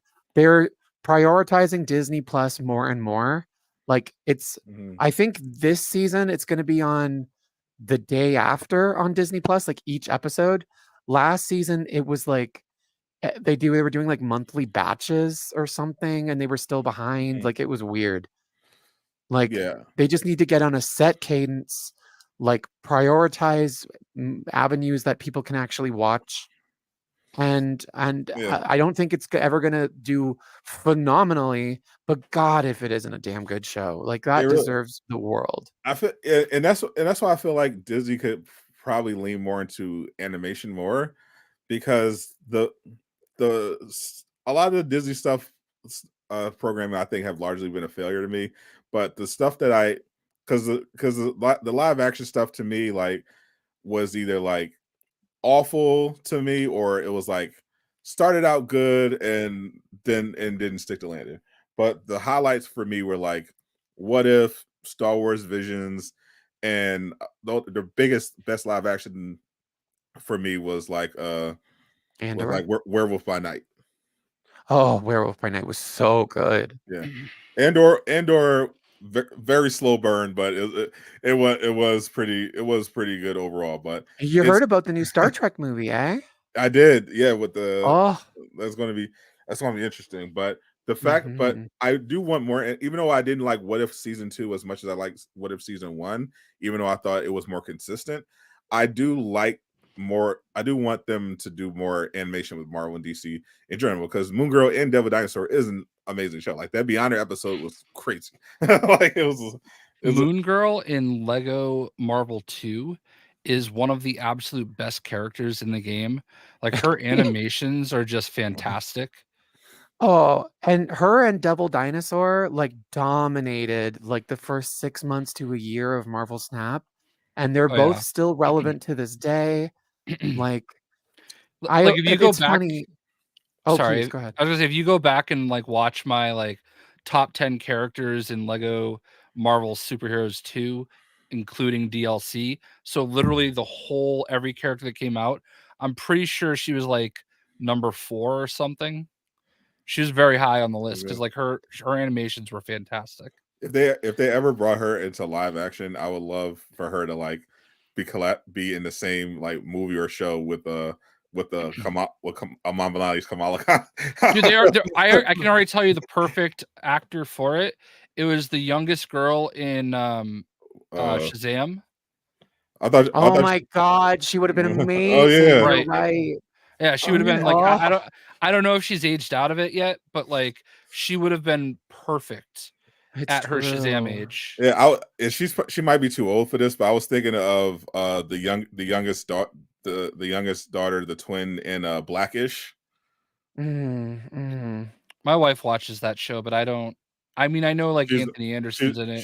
She's the one. She's the one with the glasses. To me. She's, I know you're talking about. To me, she would actually be a perfect Moon Girl. Like she's got everything. I'm so happy that the character is getting so much love off the basis of this show, and like that's what like good Marvel media does. Like there's this phenomenon in Pokemon where I find like you can really tell a lot of like what corner of Pokemon people have been in based on what their favorites are. You know what I mean? Like if you play the games, like naturally you'll gravitate to certain ones over others. But like maybe you play the card game and like this Pokemon was really big in this meta, and so you like have an affinity for that Pokemon. You know what I mean? Like I think there's a similar vibe in Marvel where like certain characters have really been done justice in certain mediums and certain, you know what I mean? Sure. Oh, that's cute. Yeah, but you know what I mean? Like we've been talking about Disney Plus, Nava. Yeah, it is on Disney Plus now. Oh, you got to watch it. It's such good. Again, just got up for 5 Annie Awards the other day. Yeah, they how many of the daytime Emmys that they were up for did they, or the Shmemmys? I don't remember. Is it daytime Emmys?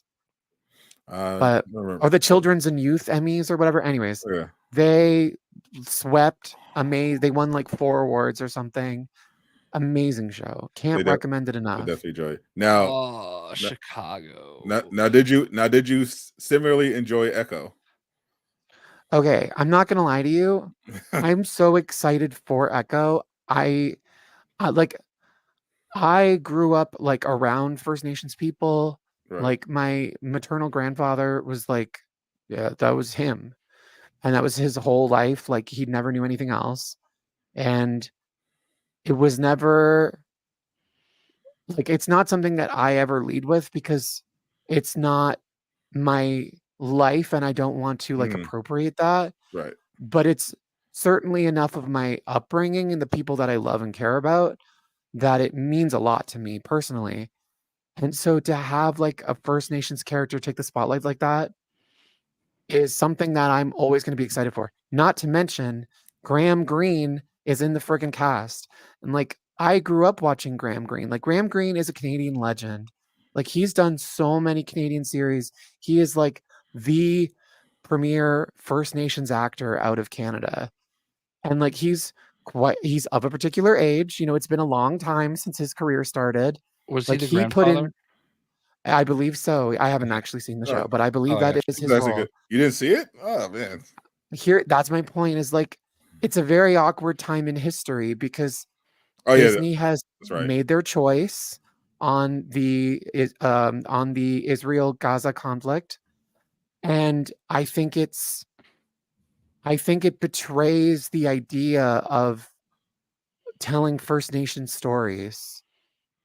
I think it's hypocritical, and frankly, I think it's ontologically evil to do that with one hand and in the other support a genocide. It's like, it's not technically, it's nothing new. I mean, they did shout out the literal government that was putting Uyghur Muslims in concentration camps when they filmed Mulan. And that's just it, Mulan.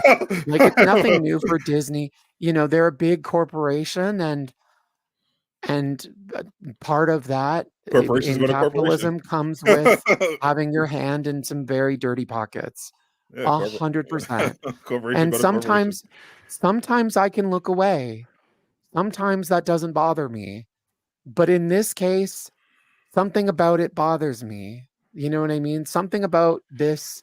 And I've had arguments with people about it on Twitter, and I can't deny their perspective. Like, this is important. This is an important moment for First Nations people. Like, you should celebrate this if you claim this means so much to you. And you're correct. But it's like, I can't dispute that. But there's just something about this to me that feels wrong. Like, This is probably a terrible time to make the joke, but I'm gonna do it anyway. break the tension. Is that also Aiden's maternal grandfather? Please. Well, no, our family ties are paternal, so separate. All right, sorry. I like, honestly, it was the first thing that popped in my head, and then it just went down a path, and I was please, like, I wish you'd bring it up more. I wish you'd bring it up more, frankly. I wish everyone would. I still think it's the funniest thing that's ever happened. Well, while we're talking about awful things, something I just saw that was really awful. They're just call Echo awful? No, they're doing some kind of thing in Chicago honoring different champions or whatever, and they just put Jerry Krause on the jumbotron, and everybody started booing, and then they went to a shot of his widow just crying her eyes out and everybody comforting her. It is the most uncomfortable thing I think I've ever seen, and I hope every single one of them burns in hell. Damn. That's tough. You have to understand sports to get why that is a thing, but still, that's just a rough scene. Yeah, Chicago, they absolutely hate Jerry Krause. Yeah. He basically broke up the Bulls, essentially. Like, they blame him for Michael Jordan retiring. And anyway, sorry. I that's why I was making a face when you were telling your story, because he was excited about the sports ball. I'm gonna guess that I liked Echo slightly more than Sadot. I don't think it was anything like. I thought your review on Twitter was scathing. Well, I mean, honestly, like, the only point of the show is that you figure out why they call her Echo. Like, that's literally the story. Like, that's I don't think that's unfair. I feel like if you take out the Marvel from it and just watch it as a show about a girl that is called Echo at some point, like, it's fine. It's not like a bad show, but if you sit there and you're like, this is a Marvel show, bring me the Marvel stuff, you're probably not going to enjoy it as much.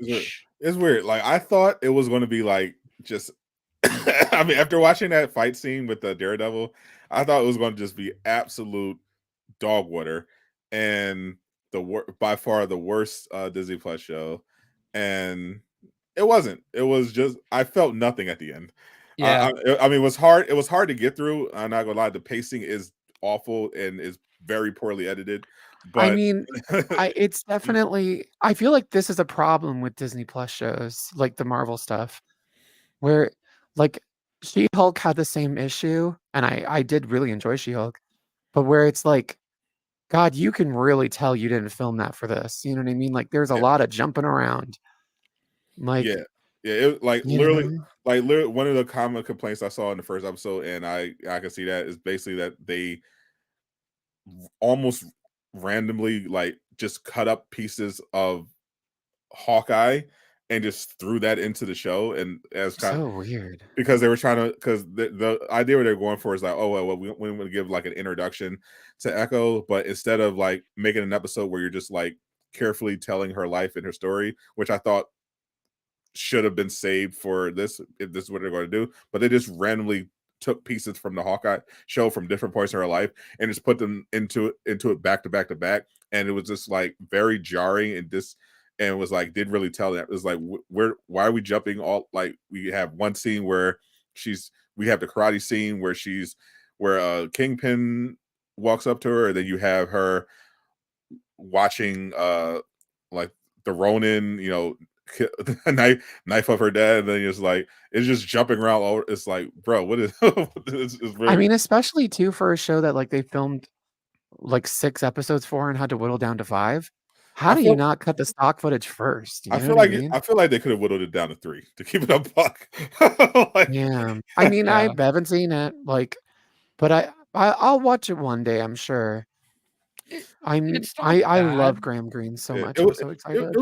he was very Yeah. good, but it was one and it was interesting that they I guess they basically it looked kind of goofy in practice, but they basically went with instead of making her comic accurate powers where she's basically Taskmaster, she's basically Korra from Avatar. She can Well, I act. heard they cut down like, but at the end of it, she's supposed to have like a different tattoo. You know, the character has like the face Yeah, tattoo in the comics. yeah. But in the end of the show, she has these other tattoos that are, you know, more relevant to like chalked up um do like They you alluded know, to the Choctaw tattoo folklore. though. Did they? Because Yeah, I had they heard that showed there her was like a whole mom. scene that they cut at the end that was supposed to have like a "this is me now," but then they Yeah, just, I don't know. they showed cut her it. mom like touch her face like this. Oh, So like that's kind of a shout out to the comic, I mm, guess. Yeah. that's But she nice. didn't keep the print there. Mm. I think she has like hand tattoos or something. Yeah, they Oh, cool. when she manifests the powers, they would appear on her hand. Yeah. Oh, I mean, I'm not gonna lie. Like every time people talk about the show, like and go into detail about like different things that happen, I'm like, oh my god, that sounds like something I would love. Like this I sounds think so up my alley. I think But you probably would. yeah, and I'm sorry we've been missing your questions. By the way, Cloud, I've been seeing them in the chat. Yeah, some of them we can't answer. Well, But let's like answer one or two. I need another What? Lego Batman game. Me I mean, too. I could definitely say Jay can't make a. I mean, he could make he could tell someone at WB to make a Green Lantern game, but I don't know if he has the funding himself to make it. I have told Oh, that was actually when we were doing the video game pitch thing in Montreal. That was the first thing that I went with Green Lantern, and I don't remember her name, and I feel bad because like every time I see her, she's like excited, and she looks at me and goes Green Lantern, and I'm like, yep. oh, She like is a upper level WB person. Like I don't even think like just games, but like WB in general. Um, oh, I know she used to work at Netflix and handled all of the Netflix MCU like Marvel stuff. Oh wow. Like she was telling us about a story about we're talking about like conventions and stuff like that, and she's like, oh yeah, we took Charlie and what is Kate Ritter Kristen Ritter. Christian, and she's like talking about them with their first names. We took them all down to Brazil for the big Brazilian convention, and you should have Oh seen their wow. faces. It was insane. There were people everywhere. So she's the right person to pitch a game to. Yeah. Well, no, nobody is the right person because here's the thing that a lot of people don't understand Well, is copyright. that nobody is ever going to listen to your pitch like realistically because they're so worried about, oh, well, maybe we do something that is slightly like that, and you say, well, I told you about that. I told you that. That was my pitch. We literally saw this happen with the Batman. Yeah, like there's so many instances like that. Like you'll see people from like Marvel, the CB Cebulski Yeah. is like the head of Marvel Comics, and he's I like, almost forgot about that guy. I cannot listen to your pitches. Like it's not that I don't care. It's like if we do something that's even remotely similar, you're just like, even if you say you won't now, you're gonna just come at us and say, well, that was my idea. Where's my money? So instead, what you should do when you want to pitch a game is just to be like Green Lantern. Yeah, that was my thing, and I kept saying, well, it became Batman Ninja, which is what I'm more known for. But I just kept walking around like, listen, this is free. I don't care. Maybe put me in the credits, executive producer, or something like that. But like, yeah. So we just made a joke of it, you know. But like, don't ever be offended if you pitch an idea and it is to a brick wall. It's tough out there. Yeah, they literally can't. They literally just cannot do it. Yeah. Yeah, we've seen this with the Insomniac too. Like they would, like Aaron would get pitches for stuff they should do, and they'd be like, "Yeah, can't do it. can't listen to that. So All Father will do this thing where he'll be like, well, because he understands how that pitch thing works. So he'll be like, well, this is my feedback on what I think the game should add. You know, like a kind of a wink, wink, nod. Yeah, I don't know. There's a way to get around it. But I think you know what I think they should do? What? I think they should release Suicide Squad today. Today. I want to play it today. Self-drop. I disagree because I want my my week head start to make content. So do I. I'm so jealous. I prefer. But like, I would not make any content. I won't lie. Like, I could sit here and be like, gosh, like, where's my codes and but like, I got one code one time, which was the Final Fantasy VII remake from Square Enix, and I literally still haven't played it. And I like Final Fantasy. You can legitimately. I mean, you can literally tweet about it. Like I saw people get Spider-Man 2 codes who don't even make YouTube videos. They just like tweeted their impression review. I do want to say the Beast Corey earlier asked who our most wanted characters were. And I actually remember doing a top 10 most wanted characters video. So I went back and pulled it up. I made this video August 13th, 2020.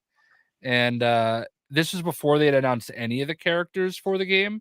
Like they literally, so I'm reading back my my description. We don't know for sure yet, but the full name for Rocksteady's new Suicide Squad game is said to be Suicide Squad Kill the Justice League.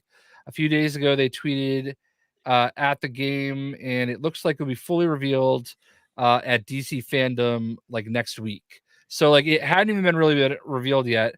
So this was my top 10 back then. Okay. Number 1 was Deathstroke.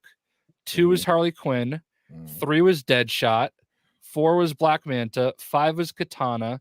6 was Enchantress. 7 Poison Ivy. 8 Bronze Tiger. 9 King Shark. 10 Killer Frost. That was, and I was purely basing it off of characters that had been in the Suicide Squad before. I think I'm pretty good. I think so too. I mean, from the beginning, my most wanted have been pretty consistent. I just want Bizarro, Deathstroke, and Reverse Flash. Yeah, Deathstroke is not changed today. Like I think if I look back at that list now, like obviously the ones that are in it, like I think Black Manta would be sick in this game. Sure. I really do. But Deathstroke, obviously I would add Peacemaker in there. I've shown this before. Oh, you love that thing. I got this hot toy of Peacemaker. Yeah, it's a great one. And I still haven't unboxed it yet. But yeah, it's, look at it, he's yelling. It looks awesome. I would actually love I would love Peacemaker or even Idris Elba's character Bloodsport. I think they'd be great too. Bloodsport, I would love. Yeah, a lot of people I've seen we're saying Red Hood. I would definitely. Red Hood would be great. I'd be down for that. Livewire. I like the idea of Livewire. Who does everybody in chat want? JayShock. Before we wrap up, I'll tell you this. Like, I mean, I'm not gonna like tease it too much or anything, but there is a character that I've like seen work, like very preliminary stuff done on, like year 2+. Yeah. Oh my God, so out there, so cool, so my cup of tea. I'm so happy. Like hearing people talk about names too and like knowing what's going on. I definitely think they cooked. You know what I mean? Like there's super strong choices. I think everybody's gonna have something they love. So happy with it. Yeah, I'm very curious. One of the reasons I am excited for launch is because I want to see how this plays out. Because I just think because it's definitely possible that this fails, despite everything. But I just the idea of this game being a massive hit just fills me with so much like joy. Like I would laugh so hard. Right? Even from a karmic perspective, I think it would be really funny. Like, especially just imagining the cope. Yeah, listen. I mean, like, go ahead. Go ahead. No, please. Honestly, for purely selfish reasons, right? Yeah. I want this game to succeed because if it succeeds, that means I can keep playing the game and making content around it. Yeah. And I don't think that's unfair. Like, why would anybody? First of all, why would anybody root for it to fail? Like, what does that change? Well, Nothing. yeah, I know. Well, that unfortunately, People just want them to do something else, that's and a it's game like, culture. but it doesn't really matter what they're making. You're Yeah, still they gonna want- bitch. Yeah, they wanted a Batman game that they would also pick apart and complain about, just like they did Exactly. just like they did Oh, for the Arkham Knight. story's already done. Like they literally Respect the Arkhamverse. like they're pretend like it's so funny watching people pretend like Arkham Knight is this like unrivaled masterpiece when I remember Oh, how much people hated that game. I respect the people, though, by the way. When those conversations happen, you will always see somebody be like, no, it is garbage. You know what I mean? And it's like, I don't agree, but like, I respect the consistency. Like, that person has probably been saying that since that game came out, and they are not budging. I can respect Like, that, but for most of them, they just completely glaze that game like nobody had any problems with it. And I'm just like, bro, if they had made another Batman game, y'all would be complaining about this too. Like, it's not. It doesn't matter what they make. I'll tell you though, like, I think it would need to really wash everyone. Like the reaction to Suicide Squad at launch, I think would really have to cleanse the palate of Rocksteady for them to want to continue.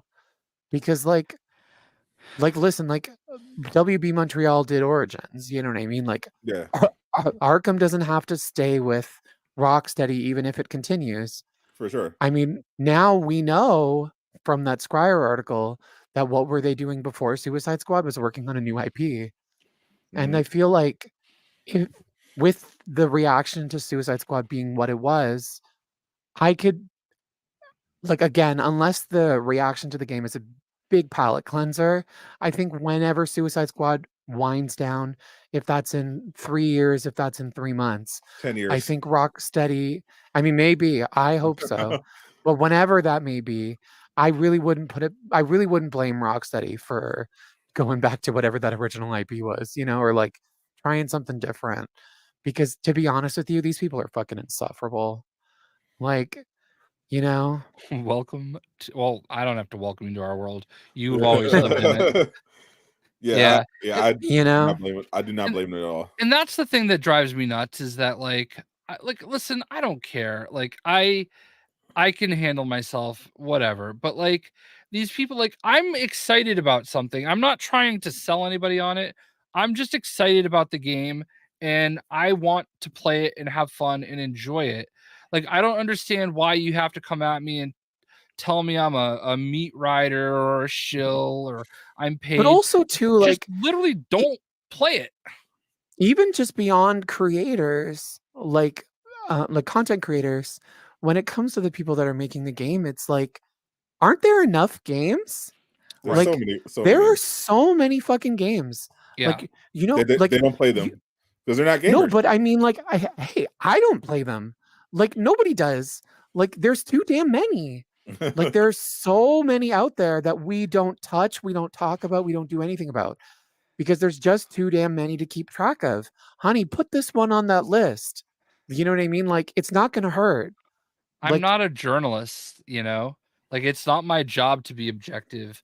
I give you my opinion. And yes, my opinion is biased because it's my opinion. All opinions are biased. Right. Yeah, but that's the thing.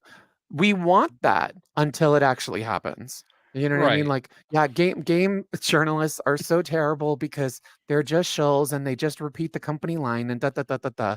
But then when somebody says I like thing, well, that we don't like that either. You know what I mean? Fuck that too. Like, because you don't agree with my opinion having never played a game. Like, shut up. Yeah, like if I enjoy something, I enjoy it. And you know what? Sadot will tell you my tolerance level a little bit higher than most people. You know, like I definitely like things for what they are. And sometimes like, but also like you can't accuse me of being a WB shill when basically my last 3 big Mortal Kombat videos were me bitching about XP. Of course Like- they can, because they're not going to watch those videos, Jay. Right. Yeah, they have And- no idea who you are. And I'm not, but I think they would also probably call me still there because my approach in bitching about the XP isn't you suck, go kill yourself, you should have been aborted. No, it's hey man, this is really unfortunate. I think you guys should fix it. This is why. Here are a couple ideas. It's not as fun this way. I really love the game. Can we do better? Yeah. Like, God forbid you have constructive criticism. Mm-hmm. Don't you know, Jay? Constructive criticism is name calling. That's what that is. Yeah. You have to. That's why, honestly, people need to do like the thing that some authors do. Just do everything under a pseudonym. You know what I mean? Work entirely under a pseudonym. Do like a King Greek thing, like wear a mask. Like really do it. Fuck all of them. They don't deserve to know who you are. Yeah, I can't wait till I'm in Detroit going for that Detroit style pizza. Random guy comes up behind me, whispers in my ear, "Hey Jay." I'm like, who the fuck are you? That's in his casual Avenger. Probably. I actually considered wearing a mask when I was beginning my content career. I was thinking of different props, different things, because I know I needed a gimmick of some kind, and I ended up going with the do-rag because I remember I didn't feel like getting a haircut, and I was like, well, let me put on a do-rag, and I was like, that kind of sticks. That might work. Simple little maintenance. Mine's the hat. If you ever people freak out if I ever post a picture of me without a hat. It is weird, Jay. I never want to see it again. Yeah. Oh, I don't particularly want to show it. I'm wearing a mask now. Listen, I'm very fortunate that at 43 that I have as much hair as I do because my grandfather was bald, and I thought early on that I was heading that direction, like around 30. And I mean, I've definitely thinned out a little bit, but it's not that bad. So I'm not gonna lie, I would not have guessed 43, Jay. Yeah. No, I probably would have guessed like 35. I mean, I'm showing it a little bit more. Like I'm getting a little bit grayer in the beard. I'm not gonna lie. You don't look a day over 37, even though I'm not gonna lie. Even though you're like 60. I have considered getting something to color it. I thought you were gonna say you were gonna get something done. I'm like, oh wow, Jay. No. Just because I hate that it's like just here. Like it's weird. It's like if it could either just be all gray or like not, it would be great because it's just the salt and pepper look is good. Yeah. Mills has that too. I think it's very becoming. It works. No, people love that shit. People love the salt and pepper beard. Believe me. But you know what's gonna happen though? If I go like brown, right? Like everybody's gonna think I'm like 32 again. Hey, that's a good problem to have. Heaven forbid. Yeah. Well, whatever my brother. So a lot of people think my brother and I look like twins, and we get this all the time. I'm like, no, which one do you think's older? They always pick him, and I'm like 6 years older than him. Wow. There you go. Oh, I mean, again, good problem to have. I mean, sucks for him. Yeah. Well, about all I got going for me. Yeah. Well, my 20s are officially over. Oh wow, this was 30. The big 3-0. Yeah, this was the big 3-0. Oh, your life is over now. Yeah. I know. And now I'm like in a 90s sitcom. I'm a 30-something. 30-year-old. Ew. 40 is the new 30. So you're good. You got plenty of time. Yeah, I'm just gonna stay here, I think, at 30 for a while. Yeah. Well, probably a year. I feel you. I don't turn 30 for another 10 years, so I feel you. Oh wow. Little does he know. Content forever. I mean, like, I love a couple like elderly creators. Like, to me, like, there's no shame in the game when it comes to like aging in this business. Oh, for sure. Like if you don't watch like I Love Puzzles on Twitch, like she's amazing, and she's somebody's grandma. You know what I mean? Like, oh, she's a dream. I watch Deeper Depths a lot, and he's definitely old. Oh my god! I'm pretty sure I'm a little older than Deeper Depths. Exactly. You're fucking ancient. Oh my god. And I mean, that's honestly like a lot of people that watch us, like we all know, are like minors. You know what I mean? Like I'll always be like, whenever let's say Avengers, so that I don't, ruffle any Right. feathers. Whenever I would like leak something for Avengers, I would go and like look it up sometimes on YouTube, like, oh, what's the YouTube coverage like? And I would watch some videos, and oh, there'd be some cracking voices in those videos. You know what I mean? Like, Dude, Definitely some squeakers. you know nothing, okay? I started my YouTube channel in 2010, and there are people that have been following me like since then, and I've literally watched them go from 12 years old to adults, and it is wild. I actually met one of the guys that I know he's followed me for over a decade, and I followed back in the day. And he lives out in the Boston area. And we ran into each other at a show finally, and he's like a grown ass man now. And I can remember him tweeting pictures as like a 12-year-old, aww. and it's wild. Like, and Damn. so there are literally people when they're like, "Oh, you were my childhood." And they're not joking. Oh yeah, I and remember it's actually. I think I saw fucking somebody say weird. that to you one time. Yeah. And here I am with my do-rag worn properly. It is a deep. Yeah, you've come a long way. For the record, Sadot picked out this I did. do-rag, It's only about a couple bucks on Amazon. and it is so authorized by the council, by the cookout. Yes, he has approval, so they'll go for it. Wow. Yeah. Oh, you live in Fall River? Nice. I'm more towards Worcester. A lot of people I always tell people I'm from Boston because you say Worcester and they're like, "What?" So you say That's I'm from Boston. yeah, it's just easier to say Boston. I used to wear hats all the time. Now do-rags are my life now. Yeah, I've literally worn hats my whole life. I like wearing a hat.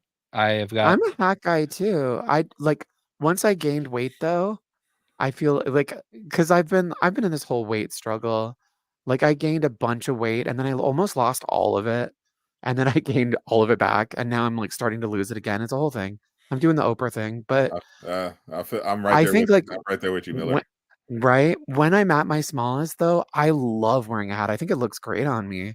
But like, I carry weight on my face, and to me there's something about having, like, just the way my face looks when I have a lot of weight on me with a hat.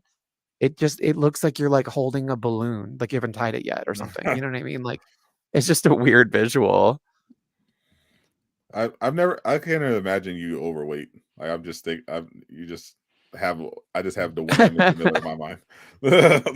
Hold on. I had to go back. I'll do everything to cover it. I don't know what this means. Why does Jay look The like hash slinging slasher, please? Explain.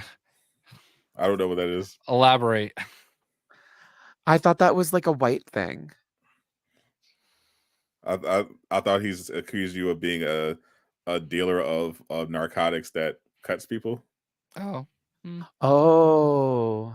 No, well, I think I've heard that. I can remember a context that I've heard that, and I remember what the punchline was. But yeah, I remember. Make a better reference, buddy. Oh no. SpongeBob, exactly. There you go. Oh, SpongeBob, okay. hash slinging slasher. Gotcha. See, I'm so young. I was there for all of SpongeBob, so I remember it. I grew after me. I grew up. By the time SpongeBob was popping, I had moved on to anime. I was there for like the beginning of SpongeBob. I was like maybe a couple years late, but it was, it was a big crossover. Oh yeah, SpongeBob was big. This is a very important question. Ooh. I hate the fact that Belichick is gone. I really wish they could have given him 2 more years just to get the record and retire in peace as a Patriot. But if they're gonna have to get a new coach, Gerard Mayo, like, I've been a fan of his since he was at Tennessee. Tennessee is the only non-Boston team I root for. College football, Tennessee Volunteers since 1991. 91. Yeah. So do you guys realize, like, we missed a reference. Like, we're old. Oh yeah. You Yeah, know? that's true. But yeah, we got Gerard Mayo, and I think he's gonna do a good job. He's been like earmarked for it for a long time. Where do I think Belichick will go? I think he'll go to either Washington, which is kind of where he's from. His dad was a coach at the Naval Academy for like 40 years. Or I think San Diego. Those are my two guesses. Anyway. Now that's a reference I could get behind. Aging. Anyway, that's my sports ball talk, and I think we're all. Sadot was this close to the wrap up, and I think he was ready to do it. Yep, we're wrapping shoot. up. We are a wrap. Appreciate everyone for hanging out. This was another pop-in show. It's always great to have the great Miller. We had a feet ruler pop in with his dog. Yeah, thank you, High Ruler. I missed that dog already. Always a good time. Bet by far the best contribution High Ruler made for sure. High Ruler was here first, and then we upgraded Canadians. Yep, we got the Please. So, thank you for having me. It was lovely seeing all of you and High Ruler too. You are always welcome. Definitely subscribe to the After Show podcast. We were almost at 1,000 subscribers. We would definitely appreciate that if you help us get there. If you missed the show, you can of course watch the VOD, or you want to listen to it. Spotify, iTunes, Amazon. We're all there. You can listen to it anytime. Of course, Jay, assuming he's uploading the episodes in a timely fashion. But if he hasn't, then you can you can listen to the other episodes until he does that. So in the meantime, just throw it up on YouTube and pretend it's just audio. So thank you once again. Next week should be interesting. I think we're going to have some cool stuff to talk about. Just a feeling. Oh yeah, there's going to be some new Suicide Squad drama. Next Friday is my brother's birthday, and we're going out to dinner. But I should be back by 8, so we'll be good. And if not, I could just get a new co-host. It's not a big deal. So appreciate. Maybe Casual will be on. Maybe Casual will be on. So or I could just get Lejeune. Well, I thought we would get Lejeune tonight. Would have a good time. He was in the chat, but it's all good. We love Lejeune. Matter of fact, I might get Deeper Depths as well. If he's I've been watching the show actually. Well, there you go. Very good. Shout out to Doom Killer HD. The wrap up is back tomorrow. I'm on. Oh my gosh. I'm on tomorrow as well. I'll definitely make an appearance. So we might be doing this again tomorrow. So, but for the after show, we'll see you guys next week. I'm Sadot the Gamer. I'm Casual Avenger. No, you're not. JayShockblast. I'm Miller. Zip it up, zip it out. Peace out, my naysayers.